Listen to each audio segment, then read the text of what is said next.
It's hard to talk about that day because when I look back, I just think about the tragedy. 911, address of your emergency? Yeah, we have a missing person. The woman who owns the property where the wedding guests are staying is nowhere to be found. I had her neighbor go over there to check on her. She said the door's wide open, the TV's blaring, and you better come over here. It is haunting and chilling in a way that I'll never forget. Did you see anything else strange when you went in the house? Yes. There seems to be blood all over her pillow. There's 20-plus guests staying in the big house, and there's a wedding party. The house turned into a crime scene. It's taped off. The police are there. There's helicopters. There's dogs. All of my friends don't know how they're getting back to that house. These are all potential suspects in the case. I mean, this is like an Agatha Christie novel, like a classic whodunit. I knew that something really bad had happened, and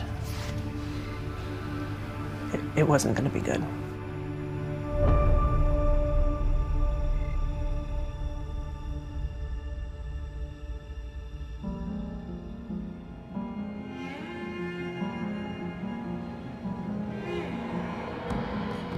The draw for Paso Robles is, of course, the scenery, the layout of the land. The real name of Paso Robles is called El Paso de Robles, which is the Pass of the Oaks. Oak trees, horses, cattle, and then there's the vineyards. The Paso Robles area, it is very much the hotspot of wineries in the county.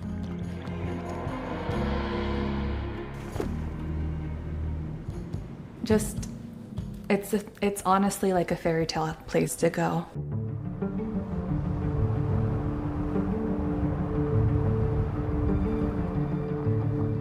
I was born and raised in California. I have close family and friends who lived and grew up not far from here. I've always loved this area. Paso Robles, nestled halfway between San Francisco and Los Angeles, a getaway town, scenic and quiet. But down El Faro Road, in the middle of all this beauty, something ugly took place, right here at this secluded vacation home. The owner of this ranch-style property was 62-year-old Nancy Woodrum.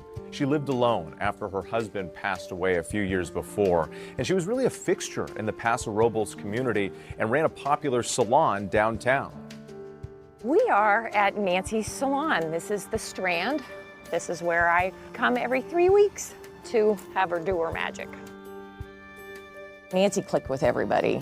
She just had that amazing gift of just openness, kindness, just generous. And she passed on her amazing gift to her daughter, Amanda, who now is my stylist. Do you have a favorite photograph? This one, my mom and I. What makes this photograph so special? We had a special bond. I was her firstborn, and it just really shows that relationship that we had. Sums it all up. How would you describe your mom? What was she like? She liked to have fun. She liked to do things. She was active. We were always doing stuff. Going here, going there with the horses, the animals. Oh, okay. Oh, you're fine. Okay, all right, I won't move you. She loved riding. It was calming to her. And she loved being out in nature with the horses. You and your mother, you shared this talent for hairdressing, passion for horseback riding, but also a belief in a particular faith. Well, she raised me as one of Jehovah's Witnesses, and she had very strong morals and raised me to be a good person. Nancy was always a devout Jehovah's Witness. We believe that the earth will be made new again. We believe that God created it for a purpose, and He's going to make it a beautiful paradise again. Amanda's parents, Robert and Nancy, purchased the property on El Faro Road in 2006. It was a fixer-upper. They were going to have this project and make it their home. But eventually, they decided to turn this property into a vacation rental. My dad was a contractor, and they made it beautiful. They remodeled it and worked really hard on it. So you come in, you'd see this 2-story Victorian home with wraparound porches and this willow tree that you parked under. What did Nancy name the property? It was called Paradise Ranch because she had the hope of being in paradise, the hope that the Bible gives us. On Friday, May 4th, this big group of wedding guests check into Paradise Ranch for a weekend wedding at a local winery. The bride, who found the place online, is staying there with her bridesmaids and some close friends. She asks us not to show her face or reveal her name. We wanted to do a vineyard wedding in Paso Robles. It was a special place to us. Paradise Ranch seemed perfect when we saw the pictures. The main house was very large and welcoming and just charming. And then the guest house was where I was staying. And that was also just very quaint and cute. Nancy came by the guest house and introduced herself. She was very warm and welcoming and gave me a hug, and she was so kind. And she mentioned that she was staying close by on the property. And then on Saturday, May 5th, you received a phone call that concerned you. What did you learn on that call? My mom had not shown up for a Bible study, and that was very unusual. I had her neighbor go over there to check on her. She said, the door's wide open, the TV's blaring, and you better come over here. What did you see when you first approached your mother's apartment? Everything was there as she left it, but she wasn't there. There was a stain on the carpet. Her sheets and her bedding were missing. I looked closer at the walls, and when I saw what looked to be splatter on the walls, that's when I grabbed the phone and called 911. 911, address of your emergency? Yeah, we have a missing person. My mother-in-law has not been heard of or seen today. Did you see anything else strange when you went in the house? Yes. What? There seems to be blood all over her pillow. Okay. There's 20-plus guests staying in the big house, and there's a wedding party. And there's a wedding party that was there this weekend? Yes. I was so excited, getting ready for my wedding day, and a couple family members came by, and I just remember, have you seen my mom? Have you seen our mom? And something about blood, and I freaked out. I just asked if they had seen my mom today, and no one had seen her. And what's your state of mind at this point? Panic. Shaky and frantic. Amanda is frantically looking for her mother. The cops are on the property looking for clues. But at the same time that this is going on, down the road, an eagle-eyed officer makes a discovery that could break the case open. What was extremely suspicious in my mind just really quadrupled.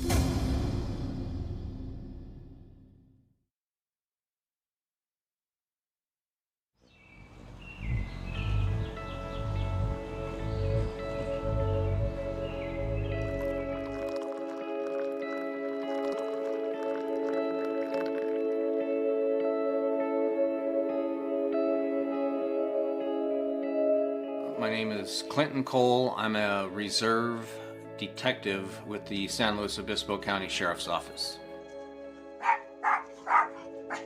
I live in a house with my girlfriend and 3 dogs and 2 birds. Hi, little bird. I usually get up pretty early. I have coffee, I get the dogs outside, I feed them, and then just kind of just relax. In 2018, I was a senior deputy with the sheriff's office. That Saturday, it was May, so it was a pretty nice day when I received a phone call from my sergeant at the time asking if I was available for a suspicious missing persons case. I got in my truck and was told that I needed to start heading to Alfaro Road. So that's what I did, is I started towards that location.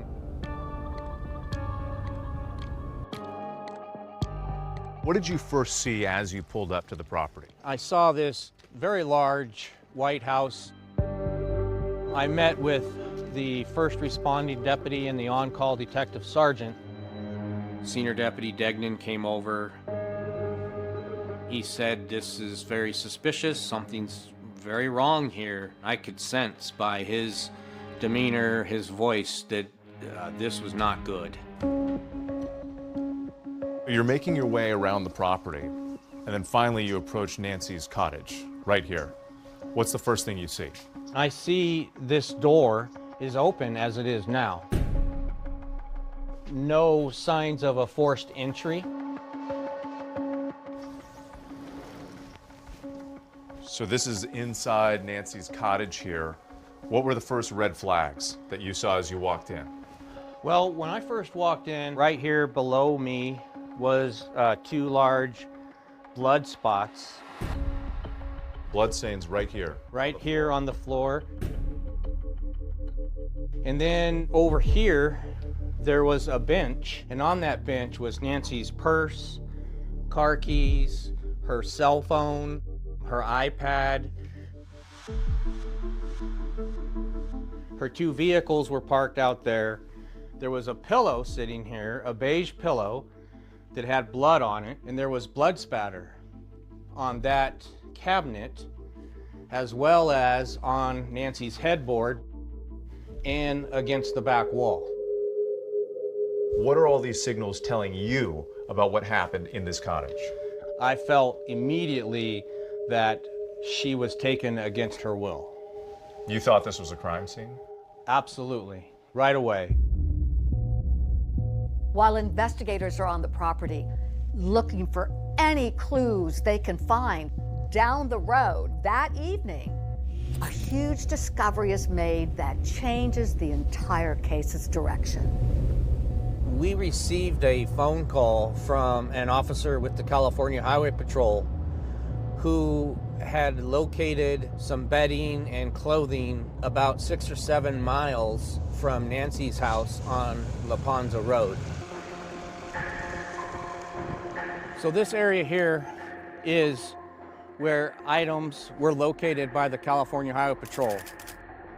Those items consisted of bedding, a pillow, a dress, a woman's dress, a pair of shorts, and a shirt. We obviously wanted to find out if they were related.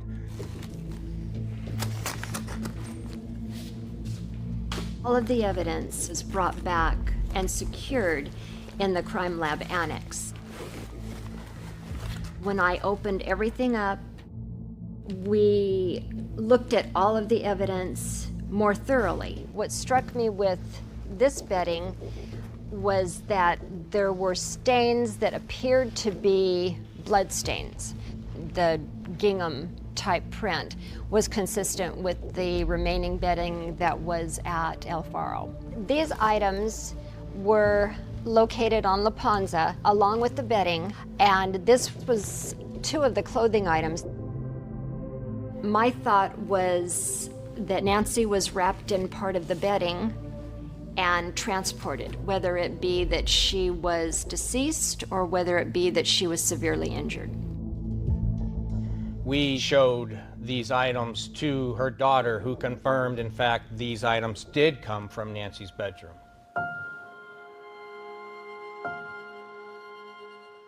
Did you recognize them immediately? Mm-hmm. Yep, it was her stuff. I think that's when I knew that something really bad had happened, and it wasn't going to be good. That's when I knew in my heart we needed to find her, and we needed to do it now. It's Saturday evening, and police are trying desperately to figure out who would want to hurt Nancy Woodrum. Well, suddenly, their potential suspect list gets really long, because returning to the property from the wedding are all those guests staying at the ranch. There were approximately 20 or more guests staying in this large white house and the smaller house. These are all potential suspects in the case. Yes, it's very overwhelming. We have a missing person on this property and potentially 20 to 24 people that could be suspects but have to be interviewed. Now you have a suspect pool of 20 plus people that you've got to ask yourself, is this a thing where someone came into town for a wedding and became involved in a crime? I really feel like you can help us, because I feel like you may have seen something.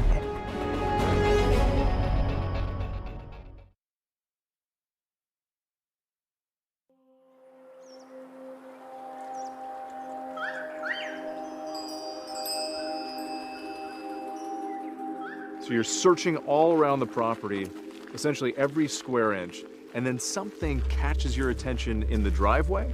About right here, I had noticed what appeared to be 2 fresh tire tracks that had pulled in and were in here. And as where we're standing right below us here, I noticed what appeared to be scuffle marks, as if there was a fight between 2 people with their feet. The scene spoke very loudly to me that Nancy was assaulted inside of her bedroom and then taken somewhere against her will.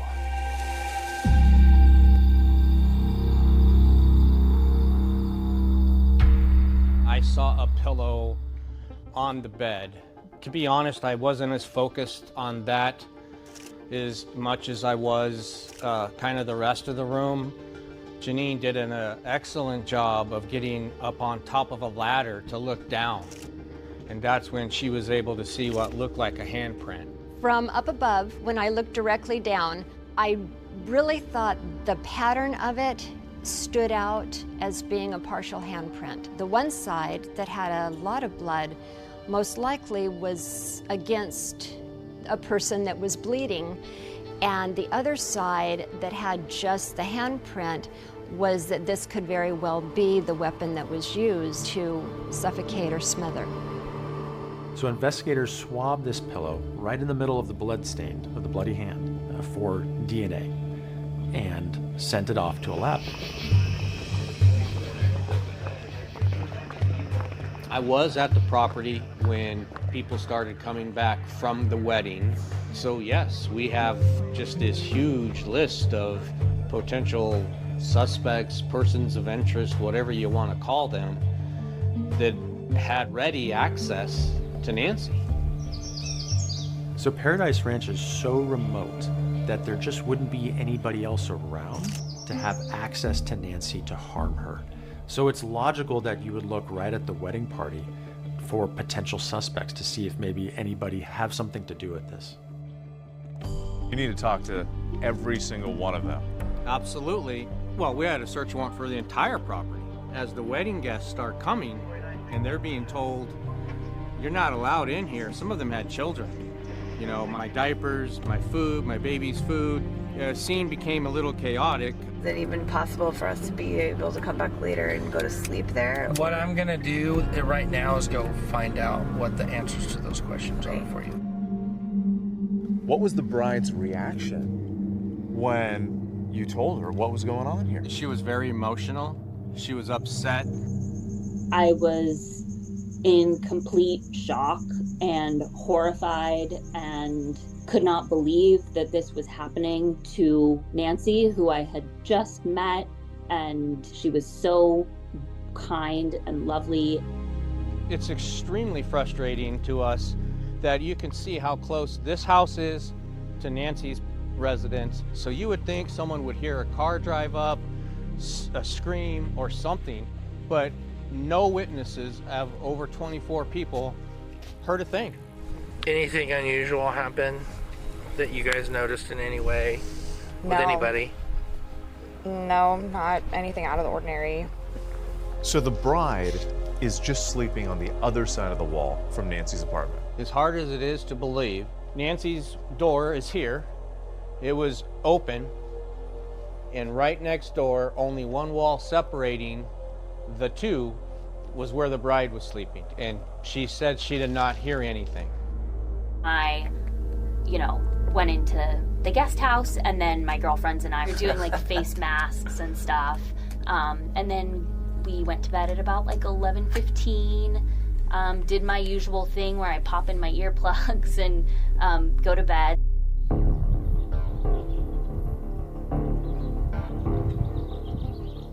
Keep in mind that police believe that Nancy actually went missing the evening before.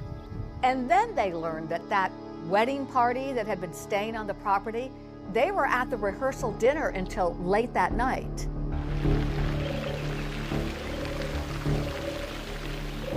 We went straight to the rehearsal dinner. It was at Cass Winery. Okay. And got back from that around 10:30. I would say at like midnight, we all went to bed. So there was one wedding guest that we couldn't 100% account for him being at the rehearsal dinner. I wasn't in the wedding or anything, so I pretty much just hung out in the house. So you were here the whole time? Yeah. Okay. He wasn't clear whether he was here, possibly alone with Nancy Woodrum, or did he in fact go to the event at the wedding. And so that raised some concerns, and so we had to take extra time and speak to him again the next day. We're just trying to figure out what happened, and I would love to be helpful, but I don't have anything else. This is this is onerous at this point. All of a sudden, this guy now is like not wanting to cooperate. Usually people who aren't involved bend over backwards for you. I really need your help. I don't want to impact your day. I don't want to impact your work. We can do it after work. I'd prefer not to. I feel like you may have seen something, and I haven't. And so that immediately was a red flag for us, and it was still confusing. We needed to clear it up as soon as possible. Now, detectives decide they're going to go for round 3 with this particular guest. And this time they go right to his home. And they intend to come back with 2 things, an explanation and some DNA. We knew we had to get this interview done with or without his permission, or at least try to, and did not let him know we were coming. And we went to the front door and knocked on the door. Well, how are you? You want to come in? Absolutely.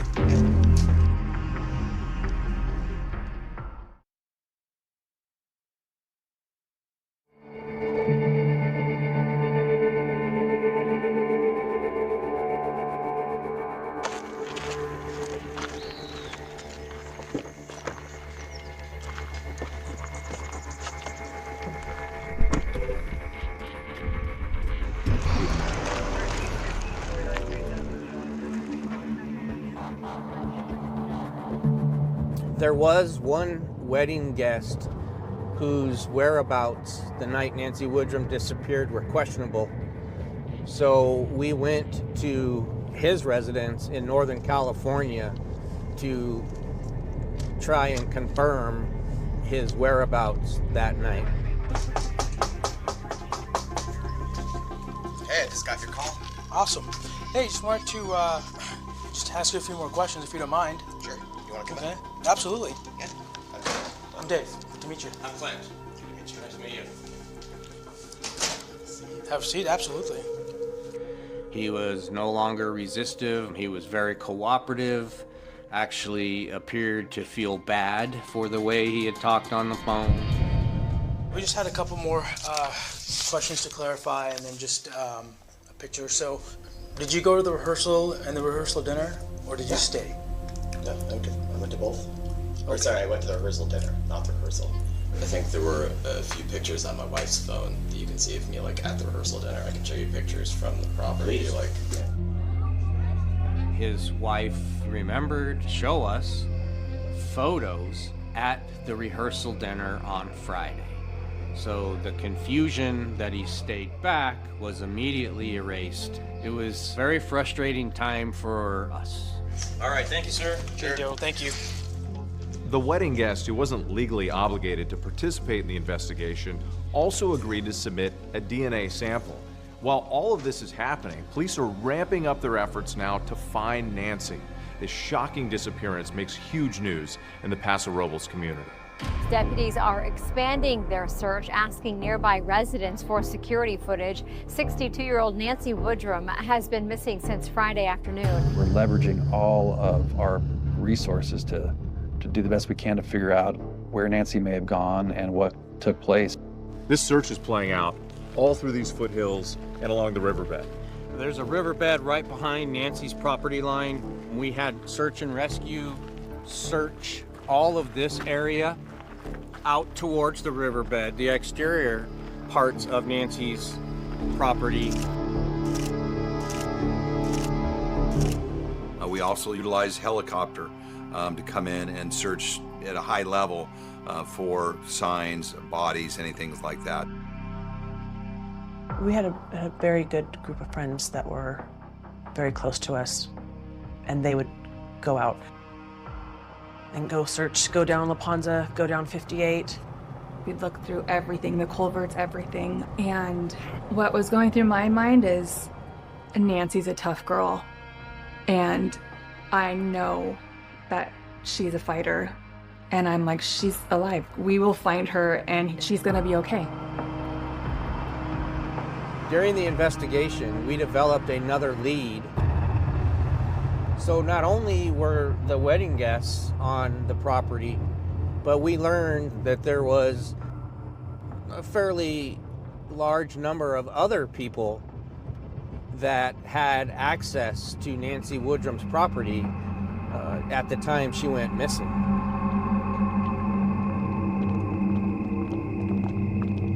Nancy had decided to sell Paradise Ranch. It was too much work for her. She was having work done on her house to assist with the sale of the home. Why did Nancy decide to sell Paradise Ranch?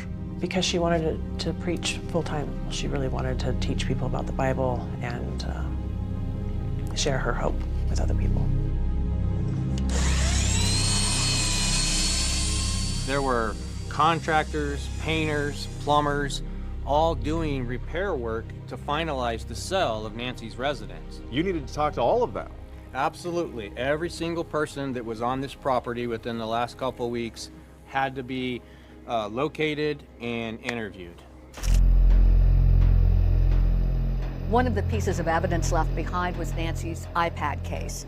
And all around it were pamphlets and notes and numbers. And there was one of a painter, and the name was Carlo Fuentes, and a phone number. And so we decided that we should call Carlo Fuentes, since he was on scene, and see if he saw anything that hadn't been reported yet. Hi, I'm calling because we're investigating the disappearance of Nancy Woodrum. Do you remember when you were there on that Thursday? Do you remember if Nancy was there? Yes, she was there. He was very cooperative, very friendly with Detective Cole. Did you see Nancy like having an argument or disagreement with anybody? You know, to be honest, I didn't notice anything like that. But I remember she told me, "Oh, you're a hard worker," and then she gave me a tamale. And Amanda mentioned the name of Sean Bloom, who was a general contractor who had worked on the house. And she reported that Nancy and Mr. Bloom had had some dispute over work that had been performed. It had become quite heated and quite contentious. How would you characterize the relationship between your mother and Sean Bloom? Sean was very frustrated. He eventually got fired. He did not get payment until escrow closed for the work that he had done up to that point. Like, he wanted his money.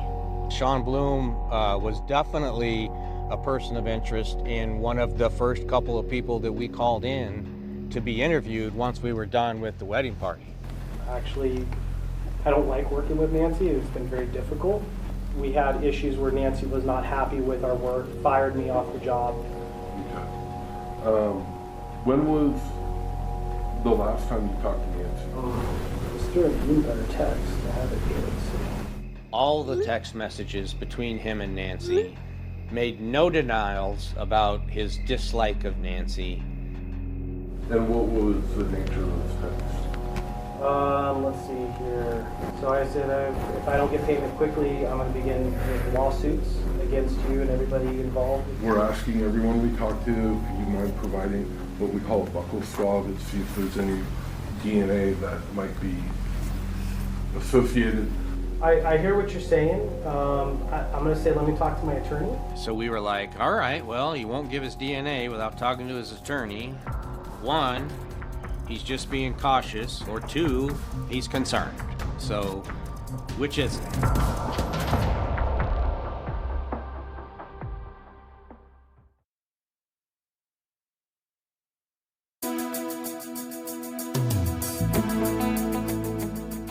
Nancy grew up in San Fernando Valley. At 18 years old, she already obtained her cosmetology license and wanted to do more fashionable hairstyles. And so she commuted to Woodland Hills, where she worked in an exclusive salon. Neil Diamond's wife came in. She did Kenny Rogers. She always liked to let everybody know that by 21, she owned her own home and had a Corvette. Then she met her husband, Robert, who was your quintessential Southern California surfer.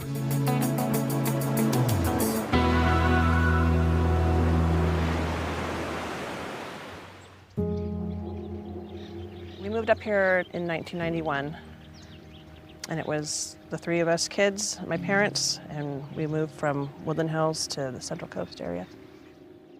I understand that there were a number of tragedies that struck the family.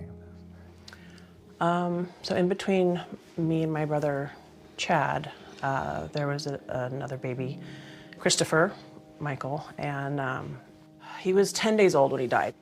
He was born with a blockage in his intestines. And then your sister? She passed away shortly before her 18th birthday. Nancy's daughter, Amy, passed away from cystic fibrosis. Amy was a great person, and it really broke my parents' heart. Yeah, it was sad. And I understand then you lost your father suddenly. Yep. Unexpectedly. Yep. What happened to him? He had a heart attack and collapsed as he was getting into my car. It was hard. It was very traumatic. How did Nancy cope with all of these tragedies?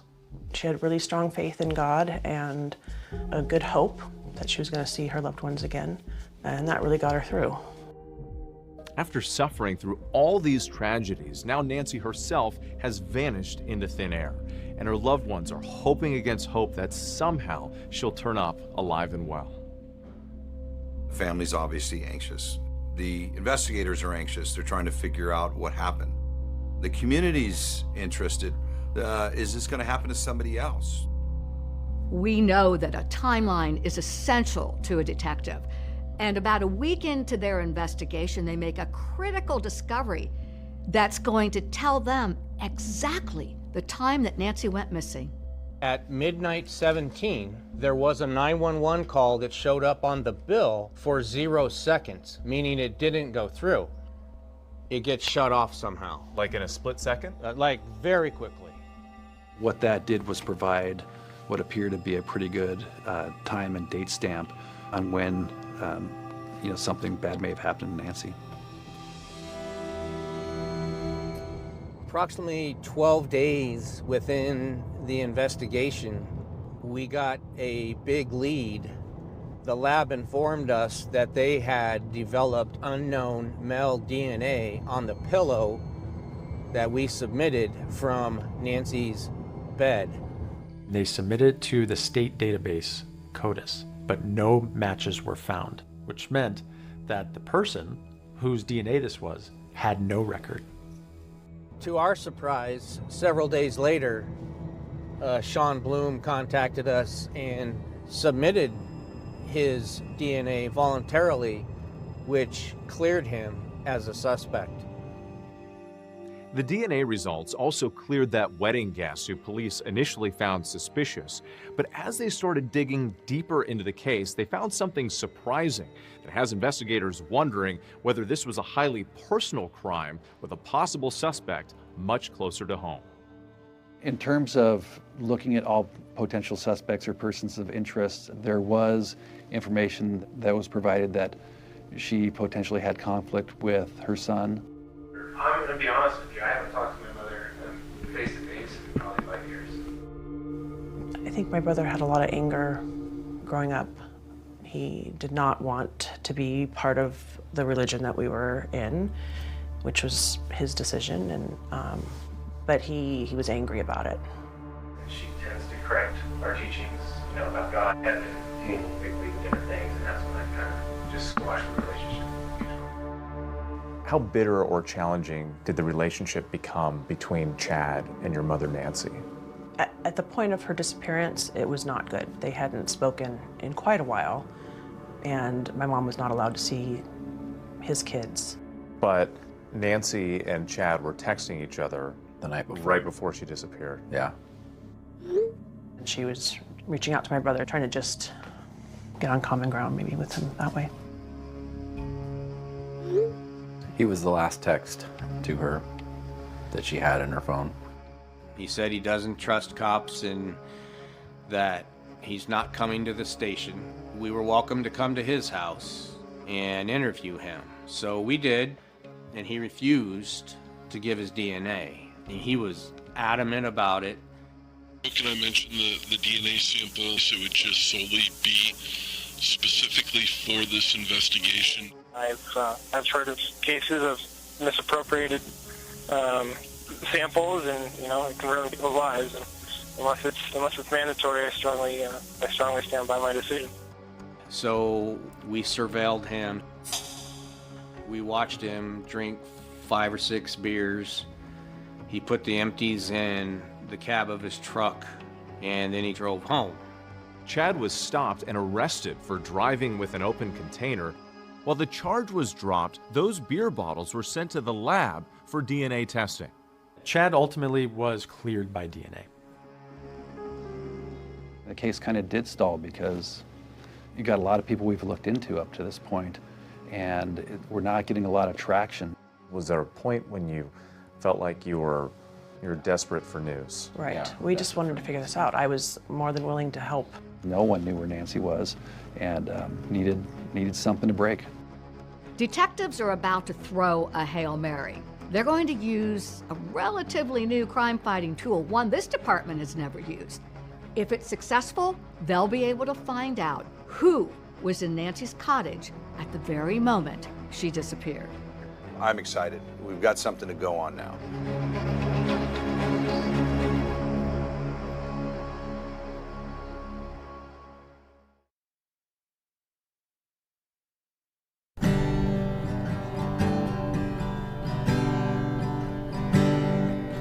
I always remember Nancy liking the old country music.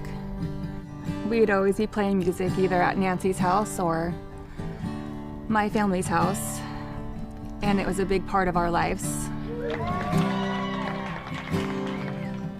Every summer they would set up a concert series, and Nancy volunteered her property for this. It just was a music party, and everyone would dance, and she loved that. This was one of her favorite songs that she liked when I sang, and it's called Syrup and Honey by Duffy. Don't you be wasting all your money on syrup and honey. It'll be good.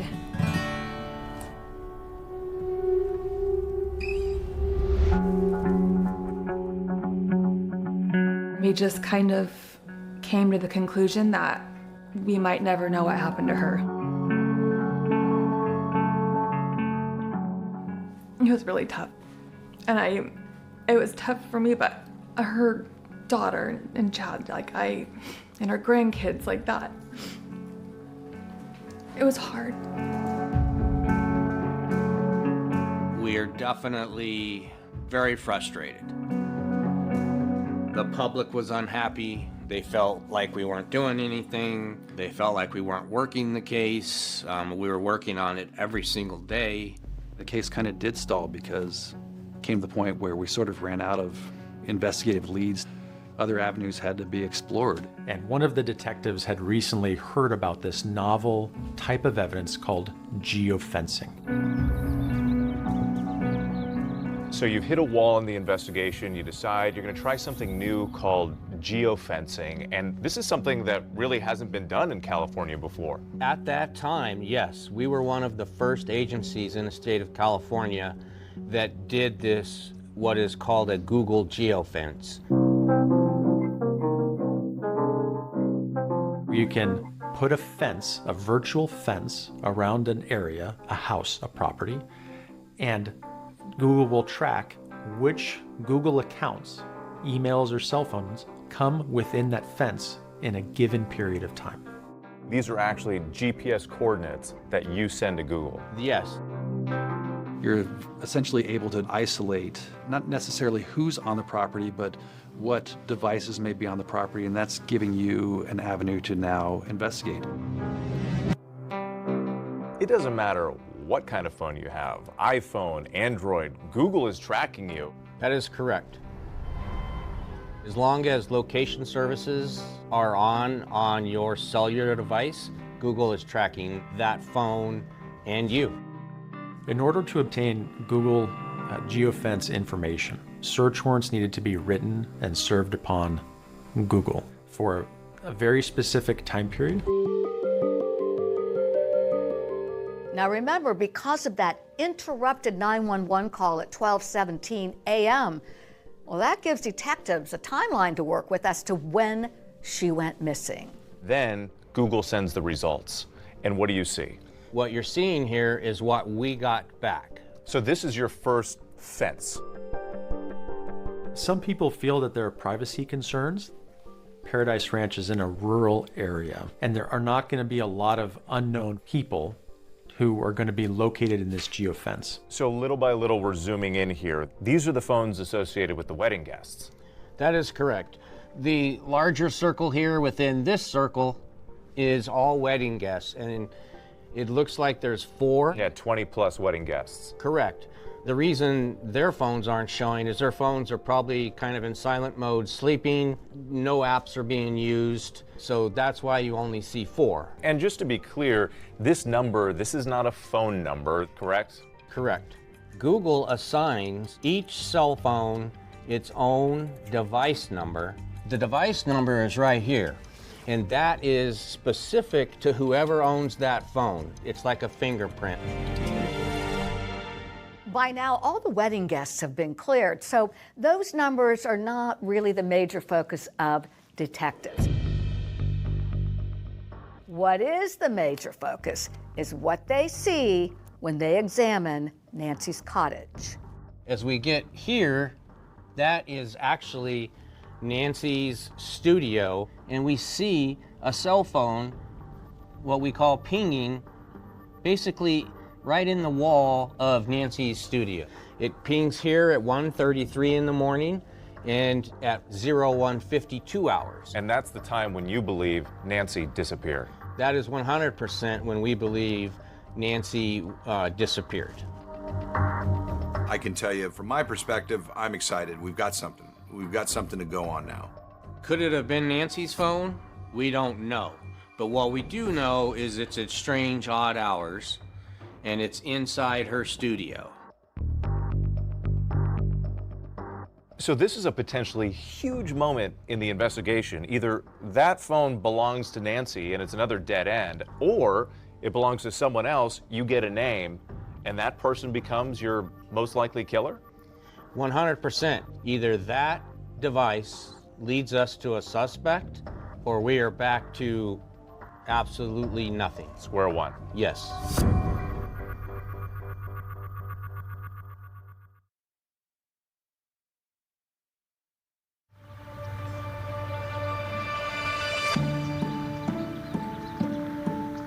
For months, it's been a daunting mystery. Who could have taken Nancy Woodrum from her beautiful Paso Robles property in California and in the middle of a wedding where more than 20 guests were staying? But thanks to geofencing, this cell phone tracking technology, investigators finally have their first big clue. So this is a key moment in the investigation. You have this huge piece of evidence, a cell phone inside Nancy's cottage. You have to figure out who it belongs to. What's next? We have to write another set of warrant for the subscriber information. So it starts the ball rolling, but there's still a fair amount of wait for the data. Sometimes it could take a few weeks.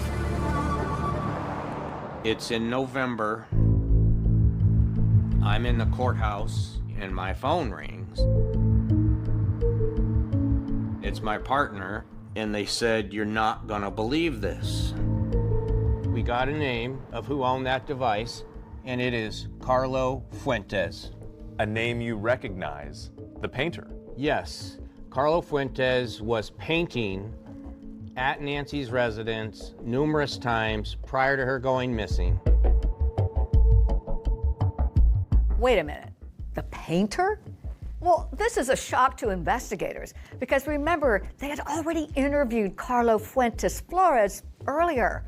This guy was cooperative and mild-mannered, and there was no reason to suspect him then. But now, there's a reason. We know it's his phone, we know he's there, we know he had that opportunity because he's familiar with the property, he was familiar with Nancy's habits.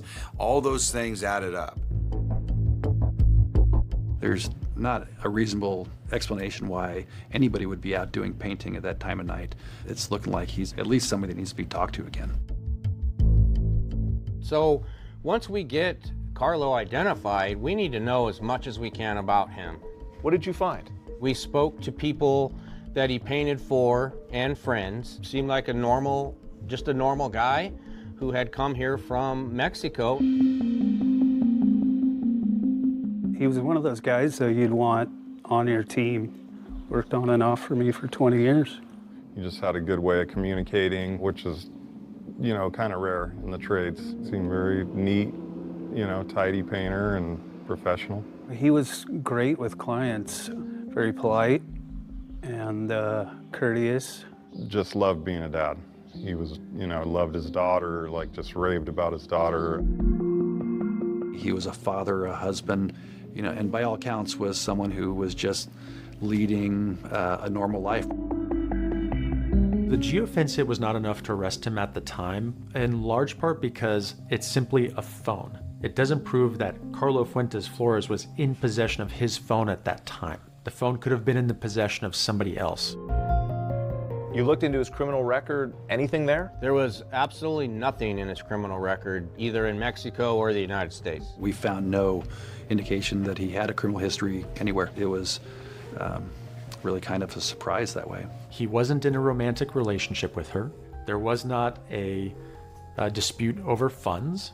There was simply no connection or explanation for why this normal person would try to hurt Nancy. Now, this is quite baffling to detectives because their initial findings just don't fit the pattern of a suspect in a brutal crime. It isn't adding up why Carlo's phone was at Nancy's cottage.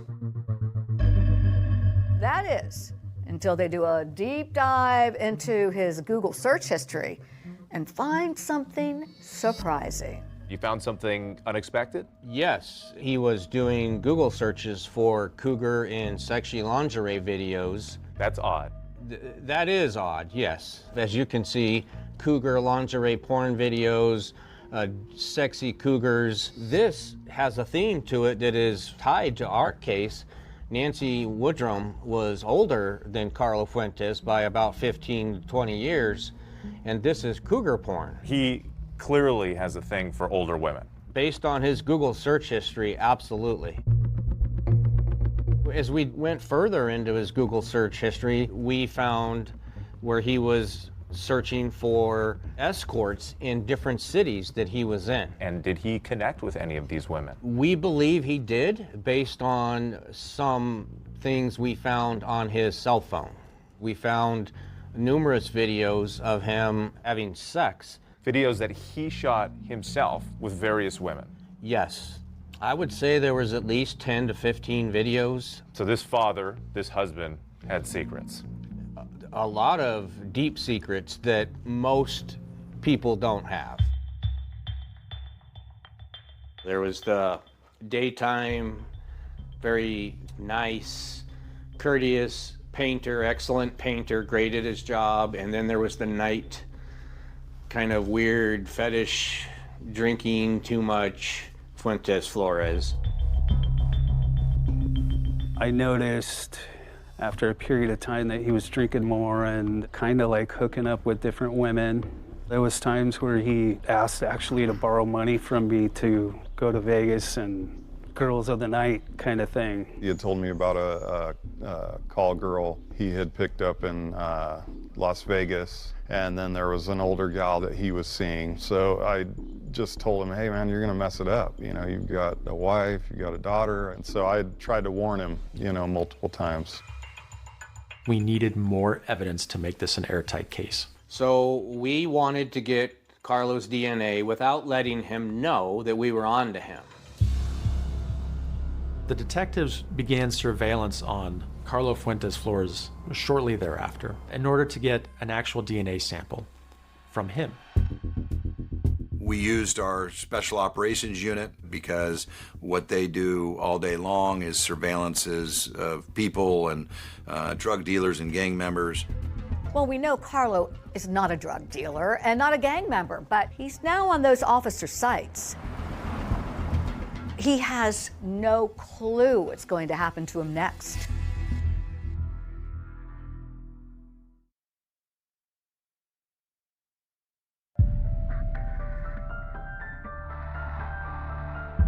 So now investigators have that geofencing evidence showing Carlo Fuentes Flores' phone at the crime scene. And they've also got his search history of porn and escorts. But they're after more conclusive proof that he did something to Nancy Woodrum, a DNA match to that bloody pillow. So we followed him, and he went to a local restaurant, had lunch with his wife, and left a Coke bottle that he drank out of on the table. And when it's in a public place, then we can take it without a warrant. They retrieved this Coke bottle, they took it to the DNA lab, they had the DNA pulled on it, and it matched the DNA that we had on the pillow. It's a match. And it's a critical moment in this investigation. Detectives are now closing in on Carlo Fuentes Flores. So once we received the confirmation that it was Carlo's DNA in the bloody handprint, we needed to talk to Carlo. We needed to hear his side of the story. Yeah, thank you for being on time. This is the room where you interrogated Carlo Fuentes. Yes, it is. This is the room. My partner, Dave, was here with me. I was off to this side. You're asking him a variety of questions. And in this clip here, you're asking about his job painting at the property. What exactly were you guys painting? Like the deck, the trim fascia boards? No, it was the deck. On the big house? Yeah, on the big house. So you then start showing him pictures of the property. So that's what you consider the big main house? Yes, And that's where you did a lot of work, and the deck's back here? Yes. And you used the bathroom in there? There was a bathroom in the main house and down below. And then we use a bathroom in this area right here. What were you trying to do there? What we're doing is we're putting him on the property. We wanted to know that he knew where Nancy's studio was. They're looking for things that that person's going to tell them that is not true. And presumably that person has no idea what we know. Did you know where Nancy stayed? To be honest, I didn't even know that she was staying in that area. He was painting for Nancy, and she was nice to him and gave him tamales, and they read scripture together, and then he doesn't know what happened with her. What have you heard about? You know what? What happened to her? The only stuff I heard, like, it was from my boss, like, that she just disappeared and that's it. And then we never, like, heard anything else. So at this point in the interrogation, he's saying he doesn't know anything about what happened to Nancy. But then you start applying a little more pressure. Yes, that was a plan of ours. Please don't take this the wrong way, but are you in any way involved with Nancy missing? Oh, no. Any reason why anyone would say that? Well, because there's no reason. Yeah, there's no reason. Now they ratchet up the pressure. They let Carlo know they have DNA evidence, and they don't buy his story. We've done a very thorough investigation. We've spent thousands of hours on this case. Because we waited for all of the evidence, we were able to say, no, we know you came back. We know a lot of stuff. We're giving you a chance now to change your story and be honest with us. Okay. If you have something else that you'd like to tell us. At that moment, in my opinion, he knew we knew. It was no longer what do they know, it was, oh no, they know. And you could see his body change. Oh my God. I want to be honest with you guys. I know that I made a mistake. I could literally see my heart beating in my shirt. There's just a million things going through your head. But they aren't expecting what he says next. Fuentes Flores admits he killed Nancy, but he says it was an accident when he went to the house to retrieve some equipment. I went back and get one of the ladders I supposed to be getting for the next job. He said when he went and loaded the ladder up and he was backing up, he didn't know she had walked up behind him and he ran her over. So you're saying you hit her with your car, your truck? Mm-hmm. Okay. And then I took her back in the place, and that's when she collapsed. It was an accident. I hit her. I took her inside to help her. But then you start getting down a road where he probably realized he could only lie so much at that point. You're not being fully honest. Please tell us what happened. All right. Okay. So I had sex with her.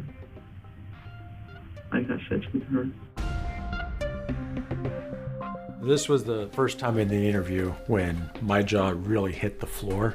How did you have sex with her? I mean, tell me how that transpired. You know what? I was drunk. Did she invite you over there, or did you just show up and... No, I just showed up there and then just to go and get the ladder. He said no, she didn't know I was coming over, and if we know it was not consensual and it was a rape and she's dead, then we have a special circumstance murder case.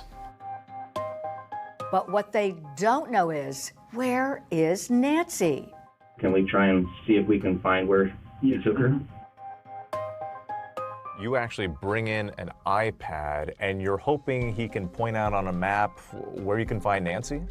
Yes. And instead, this stunning moment when he offers to take you to her body. He did. If you guys don't mind, I would like to take you. We would like you to do that too. All right.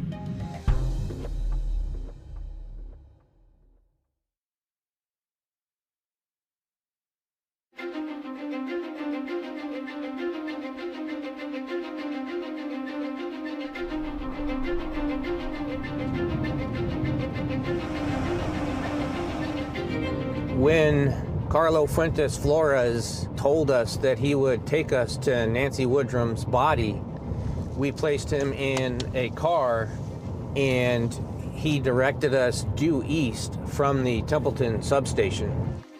So the detectives went in one car and I went in a car right behind them as we drove from Paso Robles. The journey from the police stations was about an hour. It goes from more arable land in Paso Robles to kind of a more desert topography out to the Carrizo Plain, which is just on the border with Kern County. I'm thinking, wow, that's going to be a tough find. When you have something, even buried something in that area, animals dig it up. So you don't expect a lot. Carlo Fuentes Flores' demeanor on the ride was very subdued, quiet. I know that you guys just doing your job, and I wish that I could be forward like a long time ago, and because this time it has been killing me. Like.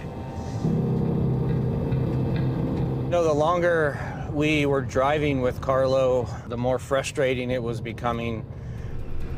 We didn't feel like he was playing games with us, but this is difficult territory to remember anything, and so there was a time where we felt like maybe he wouldn't remember where he put her.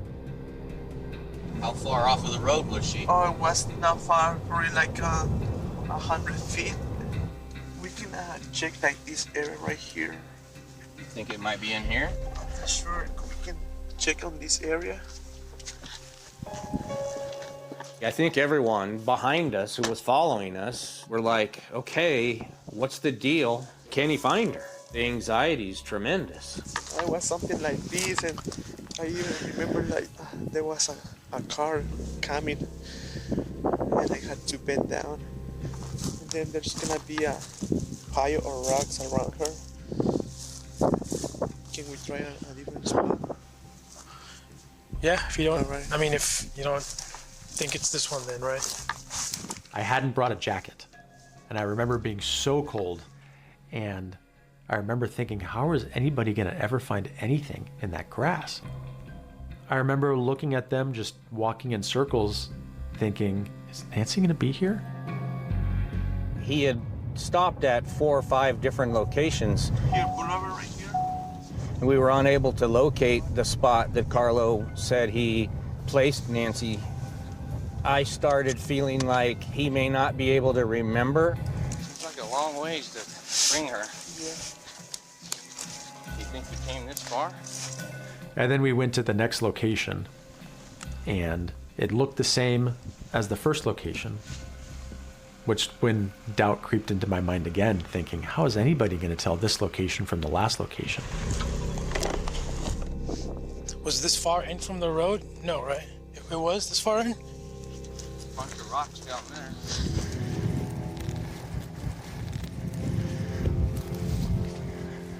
So we stopped about right here. And I looked off over to my right, over this way, and I saw some rocks. Rocks, I don't know, 6 or 8 inches that were kind of stacked in a circle that looked completely out of place.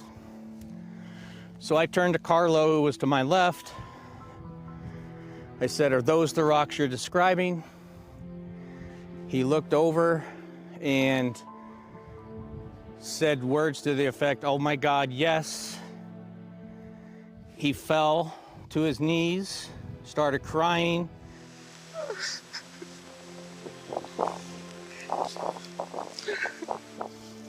You can stay here with me, okay?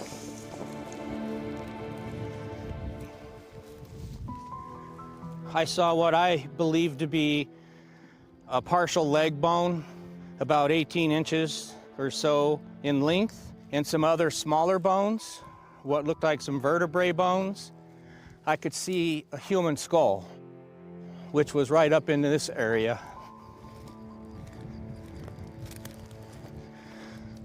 About right here, just laying on the ground.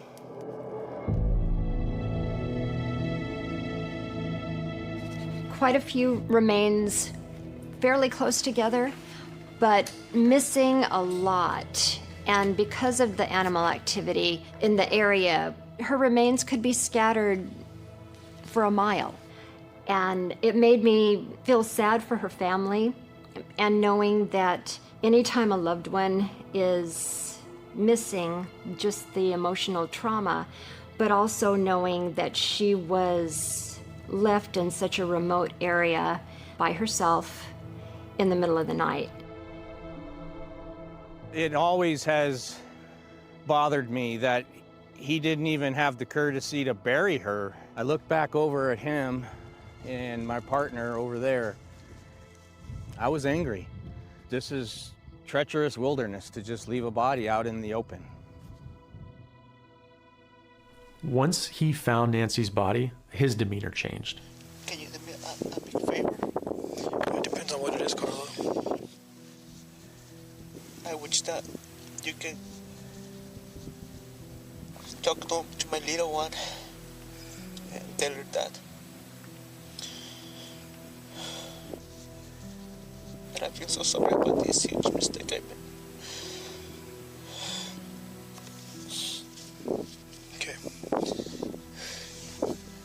Please do that. Yeah. I can do that. And I think he knew he wasn't going to go home again.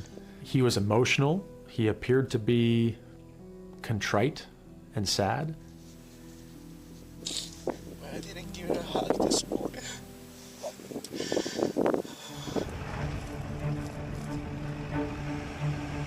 And once we had that body, my mind immediately went towards, okay, we have to confront him again. What do we need him to say? And what charges do I need to try and prove? And then when we got back to the interview room back an hour later, then he told us what really happened. I'm not even lying anymore. I'm just being honest with you guys.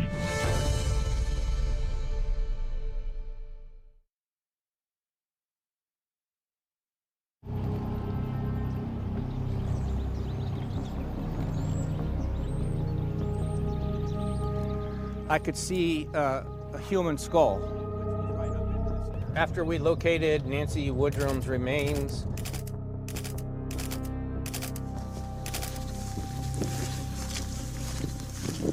we took Carlo back to the Sheriff's North Station in Templeton, where we were hoping to get a complete story about how he killed Nancy Woodrum. Investigators already know a lot about where Carlo was before Nancy was killed. And that's because of all the tracking they had been doing of his movements. This animation shows where Carlo was going throughout the day and evening. Yes, he's now traveling up to Paso Robles, and there's a church in a commercial building. Wait, Carlo goes to church on the night Nancy disappeared? Yes, church was not in session because it's almost midnight, but yes, he pulls into the parking lot and he stays there for 20, 30 minutes. He was sitting there in a church parking lot, chilling evidence as he's probably pondering whether he's going to go to Nancy's or not. And now he's way out here on Highway 46, headed towards Nancy's house. So his phone is pinging along the way, and that's what's sort of drawing out this map and showing all of his movements that night. That's correct. You'll see the little dots there. He's getting closer to Nancy's residence. So 14 minutes after midnight was the last location data that Google got. The reason that is so important at midnight 14 is a 911 call was attempted at midnight 17. When we got back to the Sheriff's North Station, we went into the same interrogation room and began questioning Carlo again. So you went into the sliding glass door? Yes, that's when I went inside. He finally admitted what we had suspected. He came into Nancy's house around 12:15 in the morning.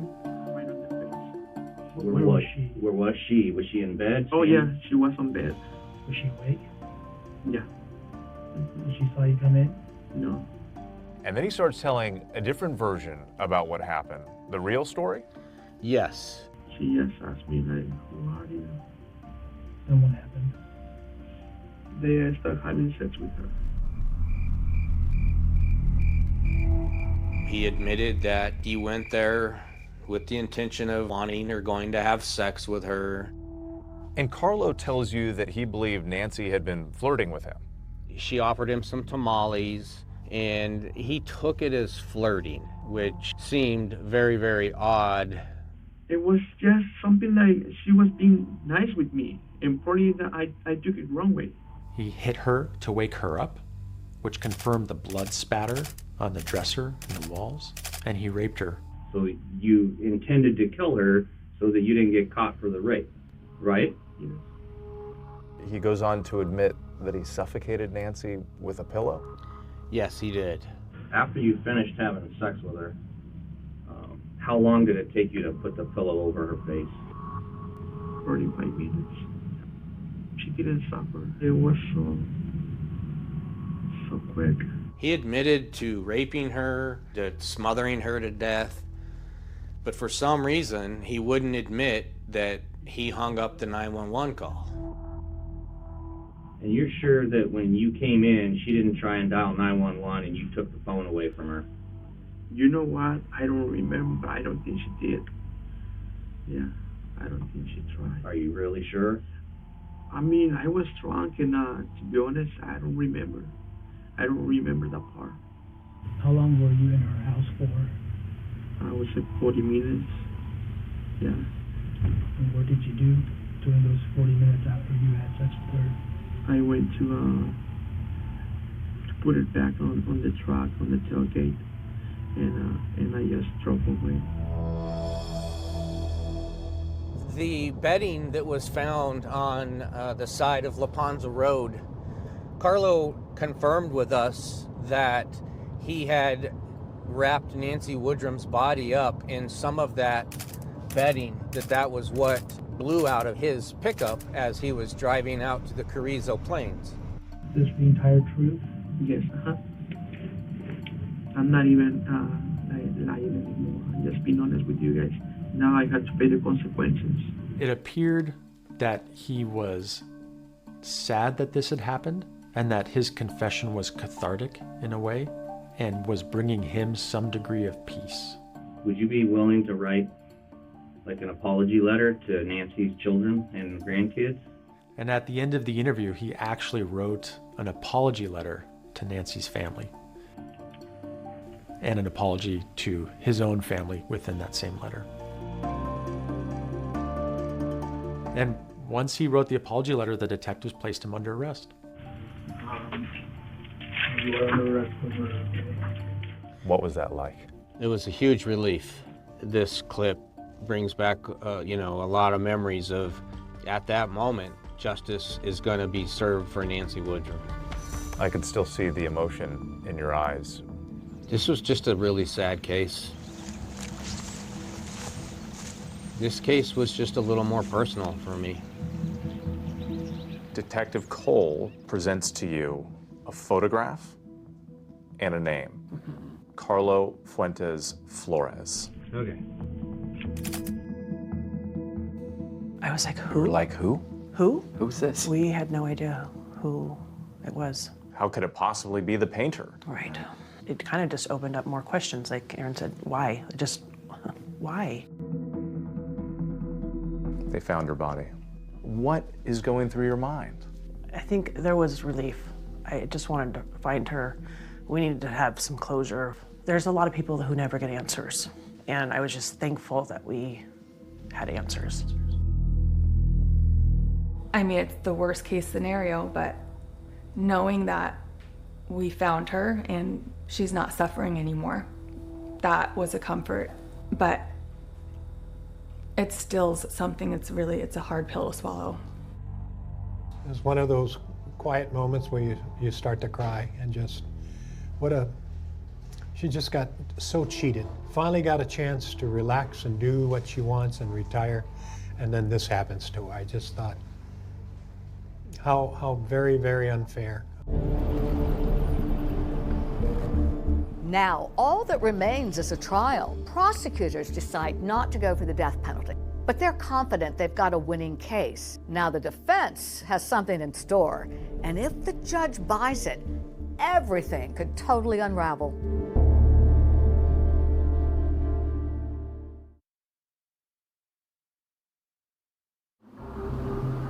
Hello, this is a prepaid call from Carlo. an inmate at the San Luis Obispo jail. Hello? Hello, Crystal? Carlo? Yes. I was responsible for monitoring any jail phone calls that took place involving Carlo Fuentes Flores. The ones that were of particular interest would have been the phone calls with his wife, Crystal. Did you do this, Carlo? Yes, honey, I'm so sorry. I don't Why? know. I don't know why that day. That wasn't even me. I was like drunk. Yeah, I know, Carlo, but They're gonna find you did people that won't you did understand like it. the worst thing in the whole world. I know. You did But, a couple of bad things mixed together, which is just crazy. Crazy. Despite the compelling evidence from the confession in Fuentes Flores' police interview and admissions to his wife in recorded jail calls, he pleads not guilty. And his defense attorney has a strategy that could upend the case. The defense team presented a very spirited defense centered on a motion to suppress his recorded interview. Carlo spoke English with his wife. He spoke fantastic English, but he was a native Spanish speaker. And so the defense challenged that the Miranda warnings should have been given in Spanish, or he should have had an interpreter present. We wanted him to understand and make sure that he understood what he was doing. And so we had set it up. Do you understand what I'm saying? If there's at any point you don't, please ask. If you have any questions, the way I say stuff, the way I ask you stuff, please tell me. It's All right. I know it's something that I do. It's probably not you, but as long as you can understand me, if you don't, just let me know, okay? All right. Ultimately, the judge denied the defense's motion to suppress and found that the detectives preserved his rights and that they properly Mirandized him and interviewed him in English. He confessed, and then we were able to find her, and then thought, okay, we're done. Like, this is the end. But no, now there's going to be a huge trial. So this case is set for trial in January 2022. And we show up for day one, and I see his attorney go and speak with him. And his attorney comes back and he says, well, he wants to just plead to life without parole. He doesn't want to put his family through the publicity of a trial. Normally in a plea deal, the defendant waives his right to an appeal. But Fuentes Flores wants to preserve his right. So the judge proposes something called a slow plea. The prosecutor will still be able to present the evidence, but in the end, the judge is going to find Fuentes Flores guilty on all charges. So the judge reviewed all of the evidence I submitted, and I submitted his recorded interviews, his jail calls. I wanted to make sure everything was in there just in case. And the judge found him guilty of first-degree murder and the special circumstance that the murder was committed during a rape. The man who killed a Paso Robles woman and led investigators to her body will spend life in prison. He was found guilty of killing Woodrum during a rape and burglary, which means he isn't eligible for parole. He was given an appropriate sentence in prison, so I think in that way that justice was served, although the family will truly never have closure as a result of what took place. What about the family? What about what? Their family. Yeah, their family. I know. They're never going to get to see her again. This is so stupid. So stupid, so senseless. Aaron, you read the victim impact statement in court. What did you and your family want to say to Carlo? Just let him know how he changed our lives. You know, not the fact that he took her life for nothing. Just to let him know that it sickened us and what was the point. You know, because now he's going to live behind bars for the rest of his life for one foolish night.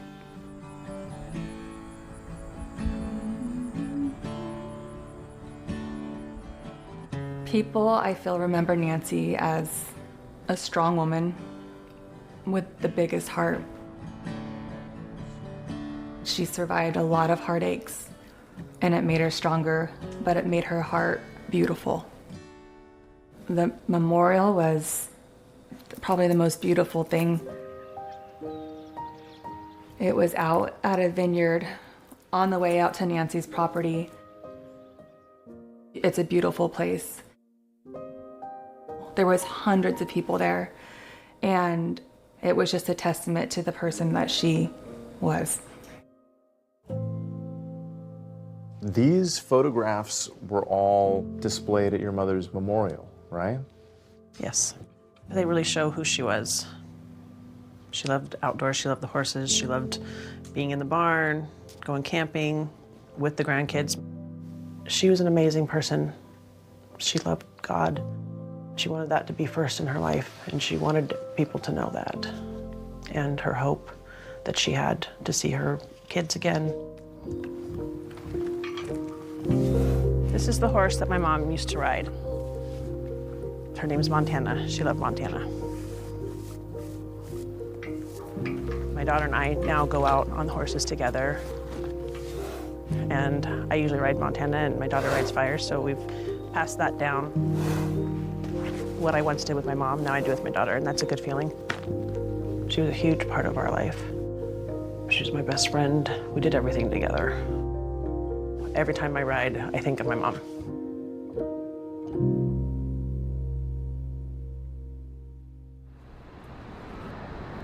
Carrying on that beautiful tradition, David. Detective Clint Cole says he still feels a connection to Nancy's case and keeps in touch with her daughter Amanda, reaching out to her on May 5th of every year, the anniversary of Nancy's death. We should also point out tonight, Deborah, that Carlo Fuentes Flores appealed his conviction. It was denied by the California Court of Appeals in July of 2023. That's our program for tonight. Thanks for watching. I'm David Muir. And I'm Deborah Roberts. From all of us here at 2020 and ABC News, good night.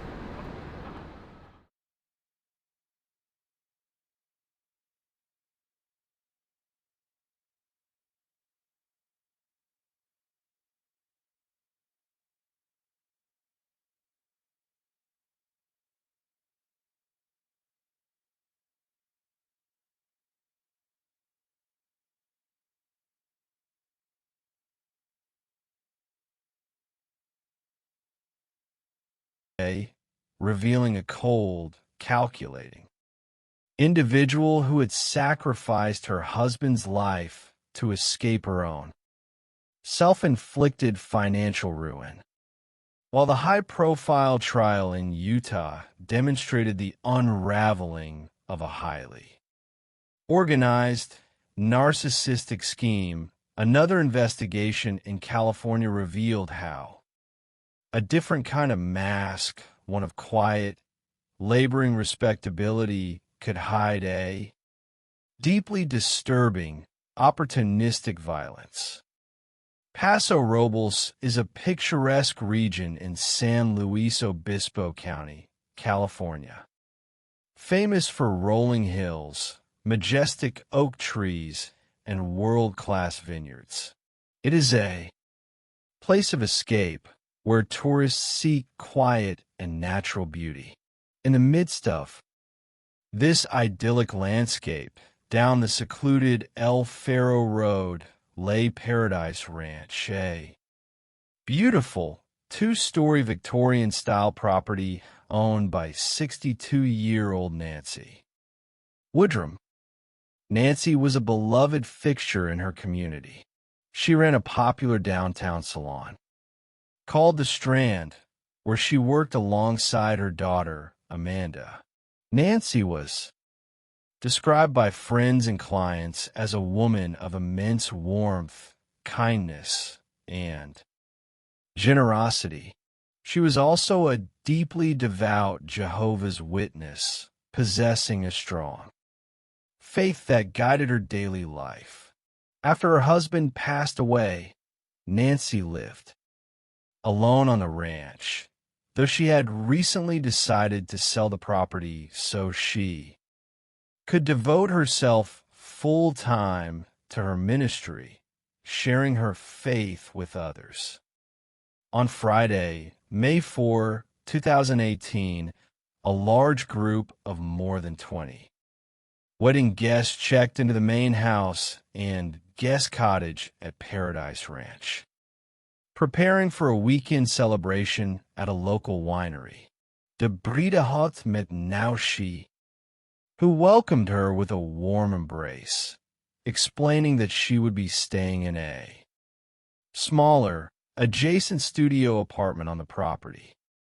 The next day, Saturday, May 5, Amanda grew concerned when her mother failed to appear for a scheduled Bible study. Such an absence was entirely uncharacteristic of Nancy.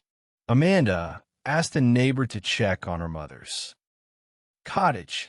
The neighbor arrived to find the front door wide open, the television blaring, and no sign of Nancy. When Amanda arrived at the cottage, she was met with a scene that filled her with instant panic. Nancy's purse, keys, cellular phone, and vehicles were all present on the property. However, the bedding from her bed was missing. Upon closer inspection, Amanda noticed large, dark stains on the carpet and what appeared to be blood spatter on the walls and headboard. She immediately dialed 911. Reserve Detective Clinton Cole and Senior Deputy Degnan of the San Luis Obispo County Sheriff's Office were dispatched to the scene. Walking into the cottage, Detective Cole immediately recognized the hallmarks of a violent crime. The presence of significant blood spatter, the missing bedding, and the fact that Nancy had left behind all her personal belongings suggested she had been taken against her will.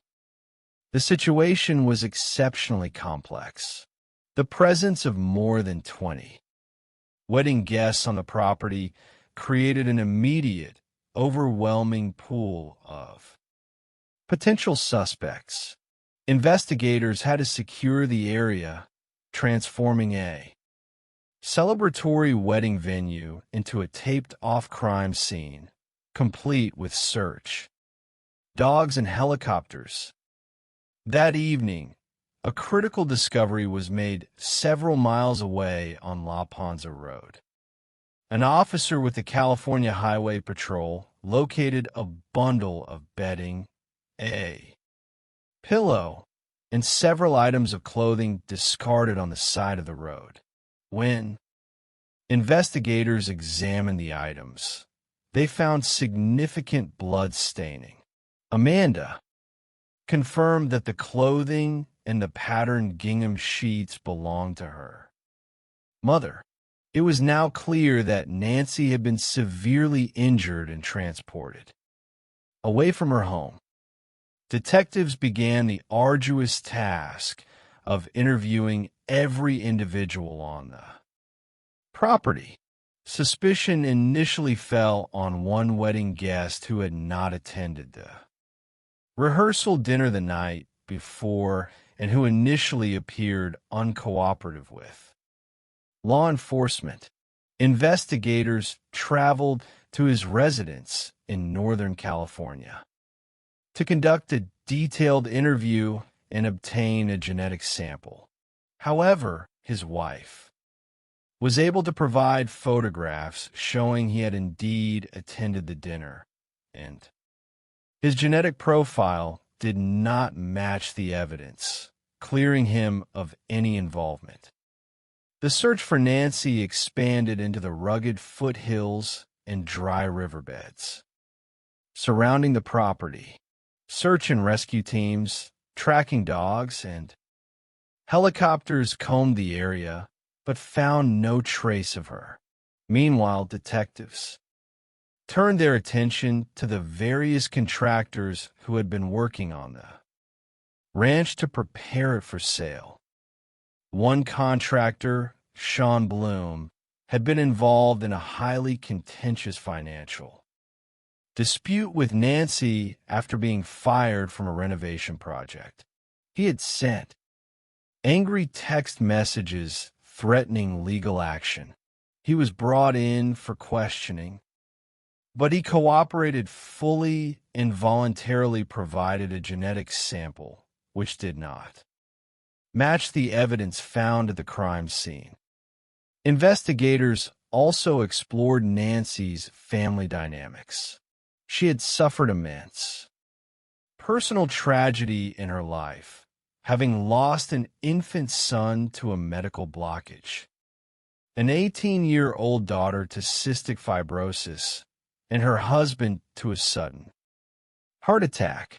Her surviving son, Chad, had a strained relationship with his mother, having distanced himself from her religious beliefs.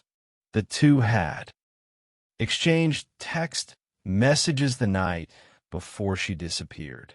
When Chad refused to provide a genetic sample, detectives placed him under surveillance, eventually recovering his genetic profile from a discarded beer bottle after a traffic stop.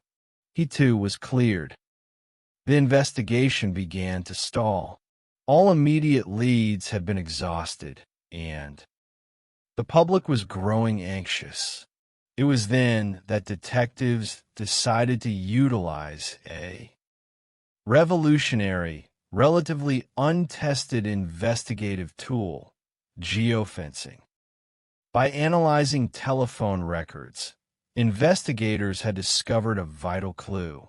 On the night Nancy disappeared, a call to 911 had been attempted from her phone at 12:17 in the morning, but the call was terminated after 0 seconds, suggesting someone had forcibly prevented her from completing the call. This provided a precise timeline.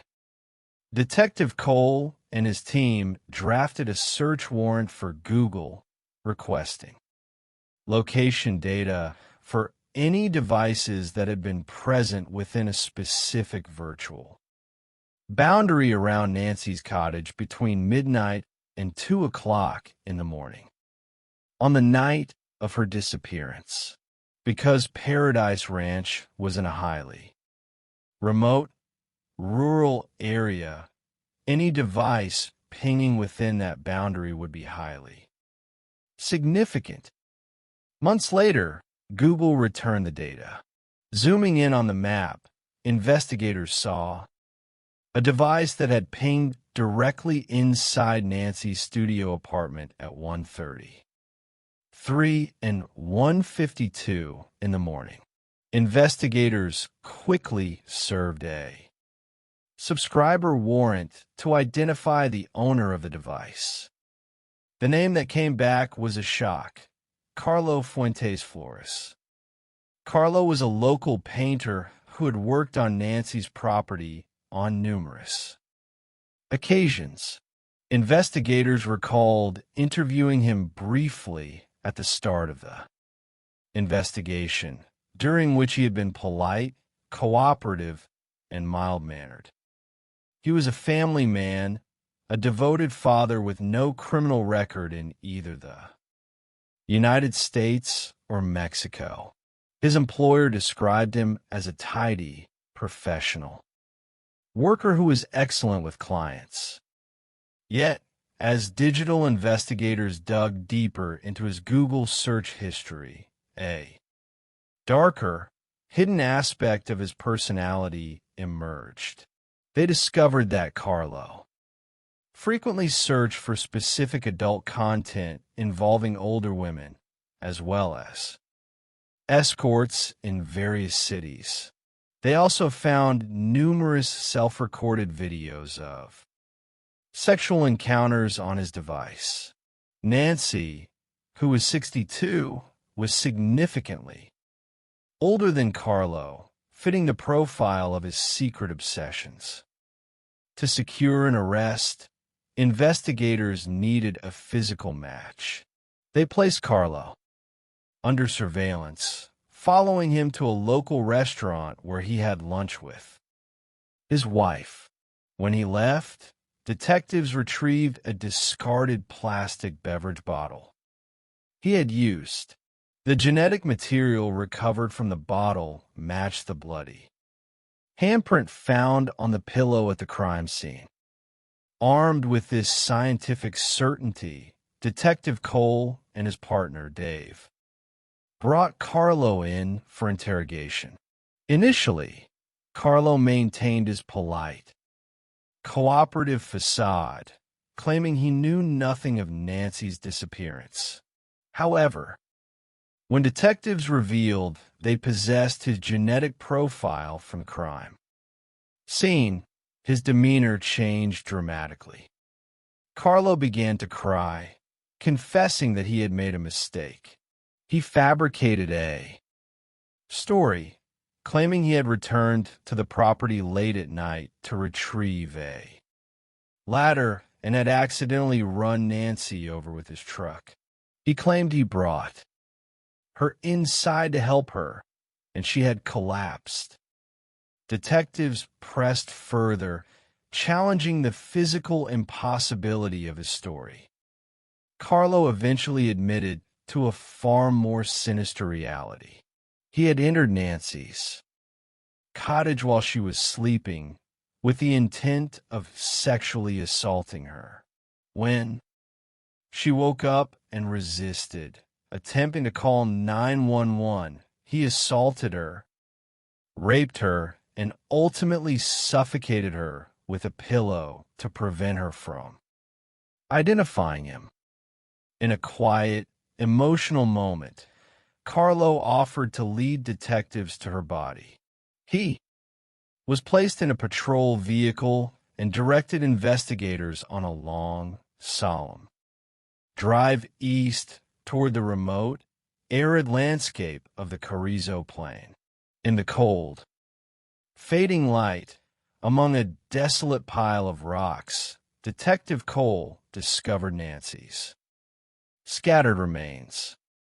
Upon returning to the station, Carlo wrote a letter of apology to Nancy's family and his own before being formally arrested, although he initially pleaded not guilty, attempting to suppress his recorded confession on the grounds of language barriers. The court ruled the confession admissible. To avoid a public trial, Carlo entered a slow plea, allowing the judge to review the evidence and find him guilty of first-degree murder with special circumstances. He was sentenced to life in prison without the possibility of parole. The resolution of both cases highlights the profound capability of modern forensic science to penetrate the most carefully constructed human masks. Whether dealing with the highly calculated financial machinations of an educated property developer like Corey Richens or the dark, opportunistic impulses of a quiet laborer like Carlo Fuentes Flores, the truth eventually surfaced through the silent, objective testimony of science.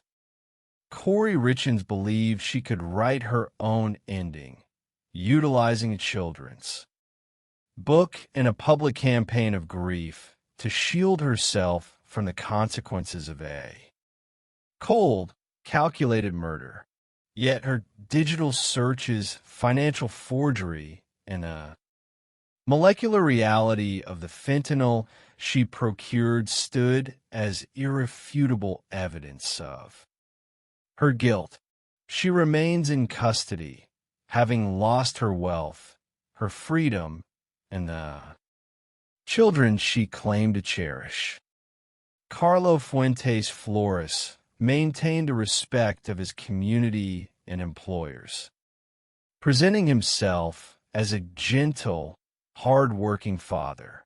Yet, his passive location, data, and the microscopic cells left behind in a bloody handprint on a victim's pillow spoke louder than any false reputation. he will spend the remainder of his life behind bars, a consequence of a single night of horrific violence. For the families left behind, the path to healing is long and painful.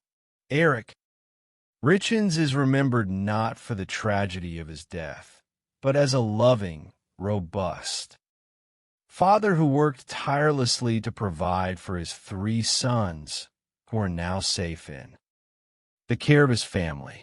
Nancy Woodrum is remembered not as a victim in a remote valley, but as a vibrant, generous woman of faith whose passion for life, family, and her beloved horse, Montana, lives on through her daughter and grandchildren.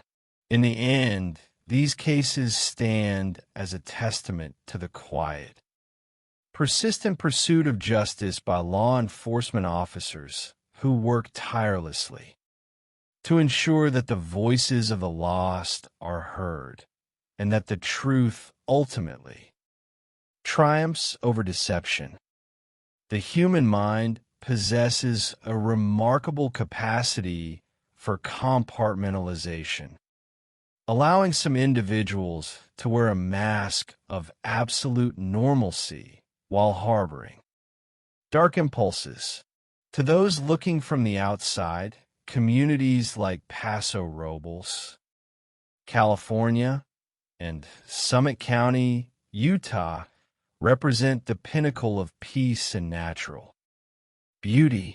One is a scenic landscape of oak trees and vineyards nestled between San Francisco and Los Angeles, while the other is a breathtaking mountain enclave near Park City, where snow-capped peaks and quiet valleys suggest a safe haven from the turbulence of the modern world. Yet in both of these idyllic settings, human tragedies unfolded that forced investigators to look beneath the surface of seemingly ordinary lives. These cases serve as profound studies in criminal psychology, illustrating how greed, hidden desires, and the illusion of control can drive individuals to commit terrible acts, and how the quiet, methodical work of dedicated law enforcement officers ultimately brings the truth to light. In the rolling foothills of Paso Robles, the land is defined by its history and its beauty.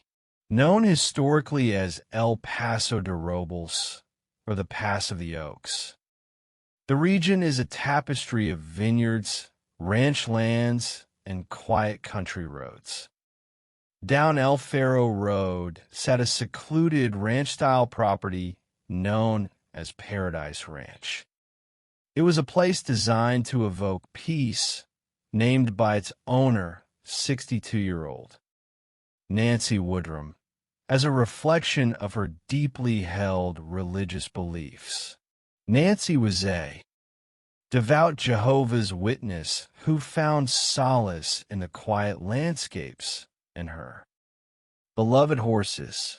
She was a woman who had known immense personal tragedy, yet she carried herself with a grace and generosity that endeared her to everyone she met.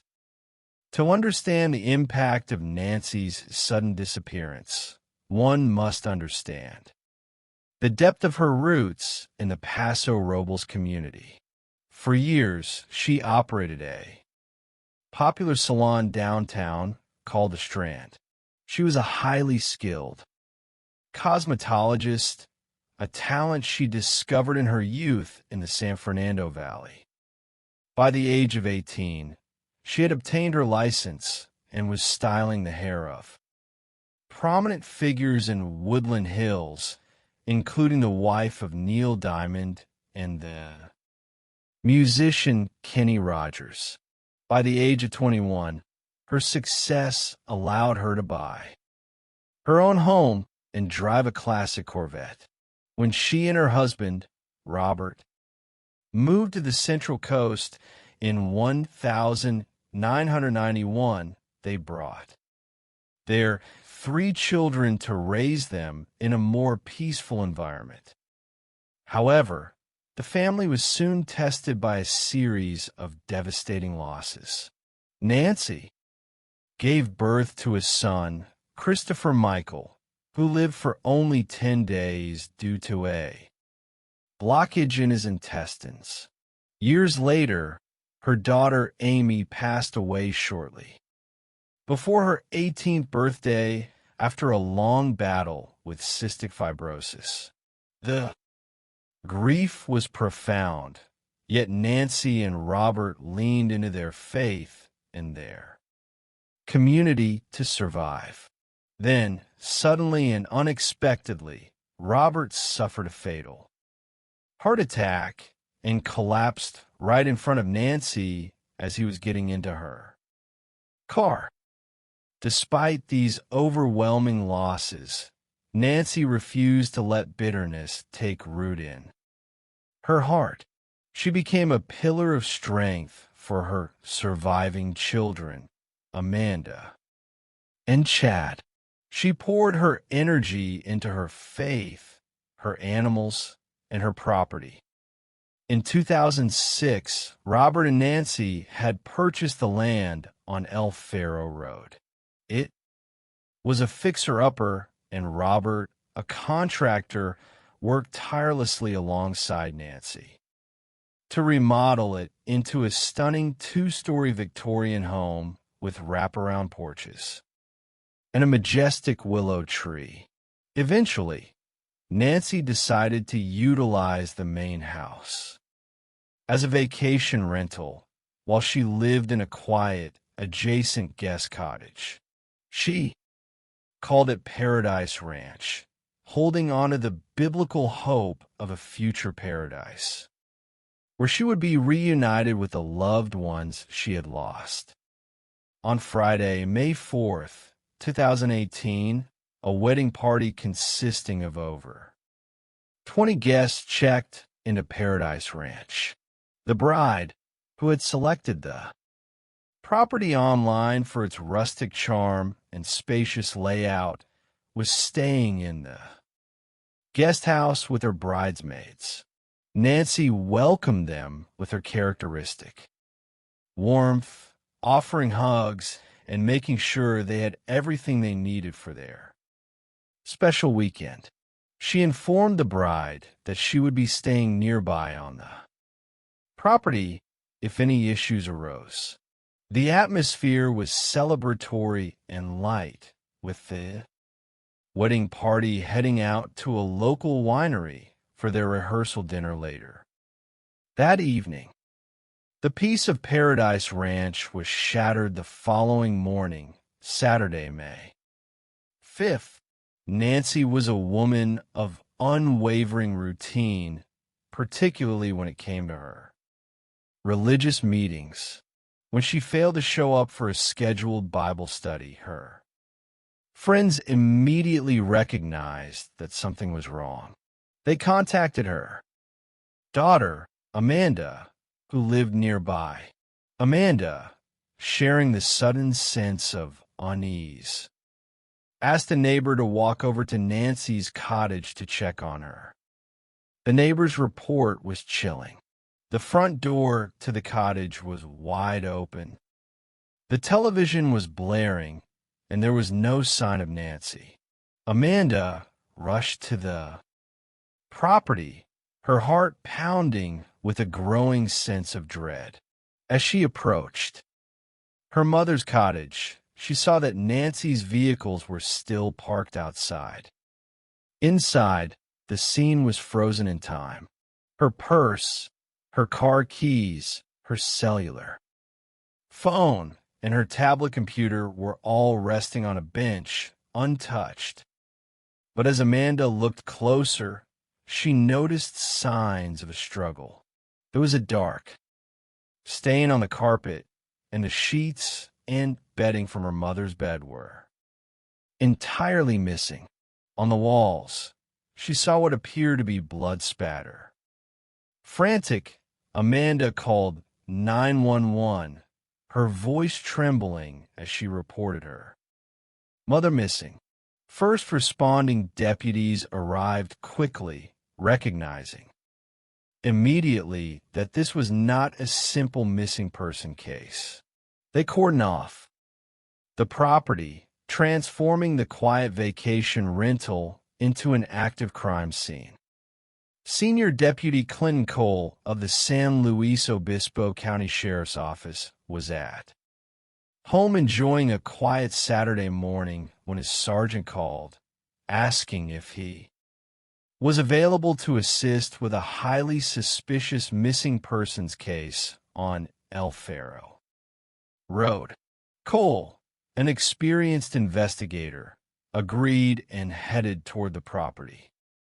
Upon his arrival, the scale of the challenge became apparent. The large white Victorian house was surrounded by police tape, and search dogs and helicopters were already being deployed. Cole entered Nancy's cottage and was met with several immediate red flags. There was no sign of forced entry on the front door, suggesting that Nancy had either opened the door for someone she knew or the intruder had slipped in through an unlocked entrance. On the floor below him lay 2 large bloodstains. A beige pillow resting nearby was also stained with blood, and there was distinct blood spatter on the headboard of Nancy's bed and the adjacent wall. To an experienced detective, the scene spoke loudly. Nancy had been assaulted inside her bedroom and taken from the cottage against her will. As investigators combed the property, they noticed tire tracks in the dirt driveway, along with distinct scuffle marks that suggested a physical struggle had occurred outside. The urgency of the situation was compounding by the hour. A 62-year-old woman was missing, injured, and potentially immortal. Danger. That evening, a critical piece of evidence was discovered several miles away. An officer with the California Highway Patrol located a pile of bedding and clothing discarded along the side of La Ponza Road, approximately 6 to 7 miles from Paradise Ranch. The items included a pillow, a sheet, a woman's dress, a pair of shorts, and a shirt. The bedding featured a distinctive gingham pattern that matched the remaining linens in Nancy's cottage. When investigators presented the items to Amanda, she confirmed with a heavy heart that they belonged to her mother.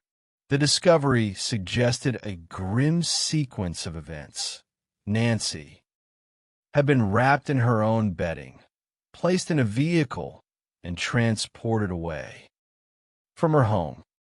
The presence of over 20 wedding guests staying on the property created a complex investigative challenge. In the parlance of detective fiction, it was a classic locked room mystery. Paradise Ranch was located in a remote, rural area, meaning that any random intruder would have to bypass the large group of guests staying in the main house. It was logical to consider that the perpetrator might be someone associated with the wedding party. Detectives faced the monumental task of interviewing every single guest. The scene became chaotic as guests returned from the wedding festivities only to find their accommodations taped off by police. Many were confused and frustrated, while the bride was in complete shock, unable to reconcile the joyous occasion of her wedding with the horrific crime that had taken place just yards from where she slept.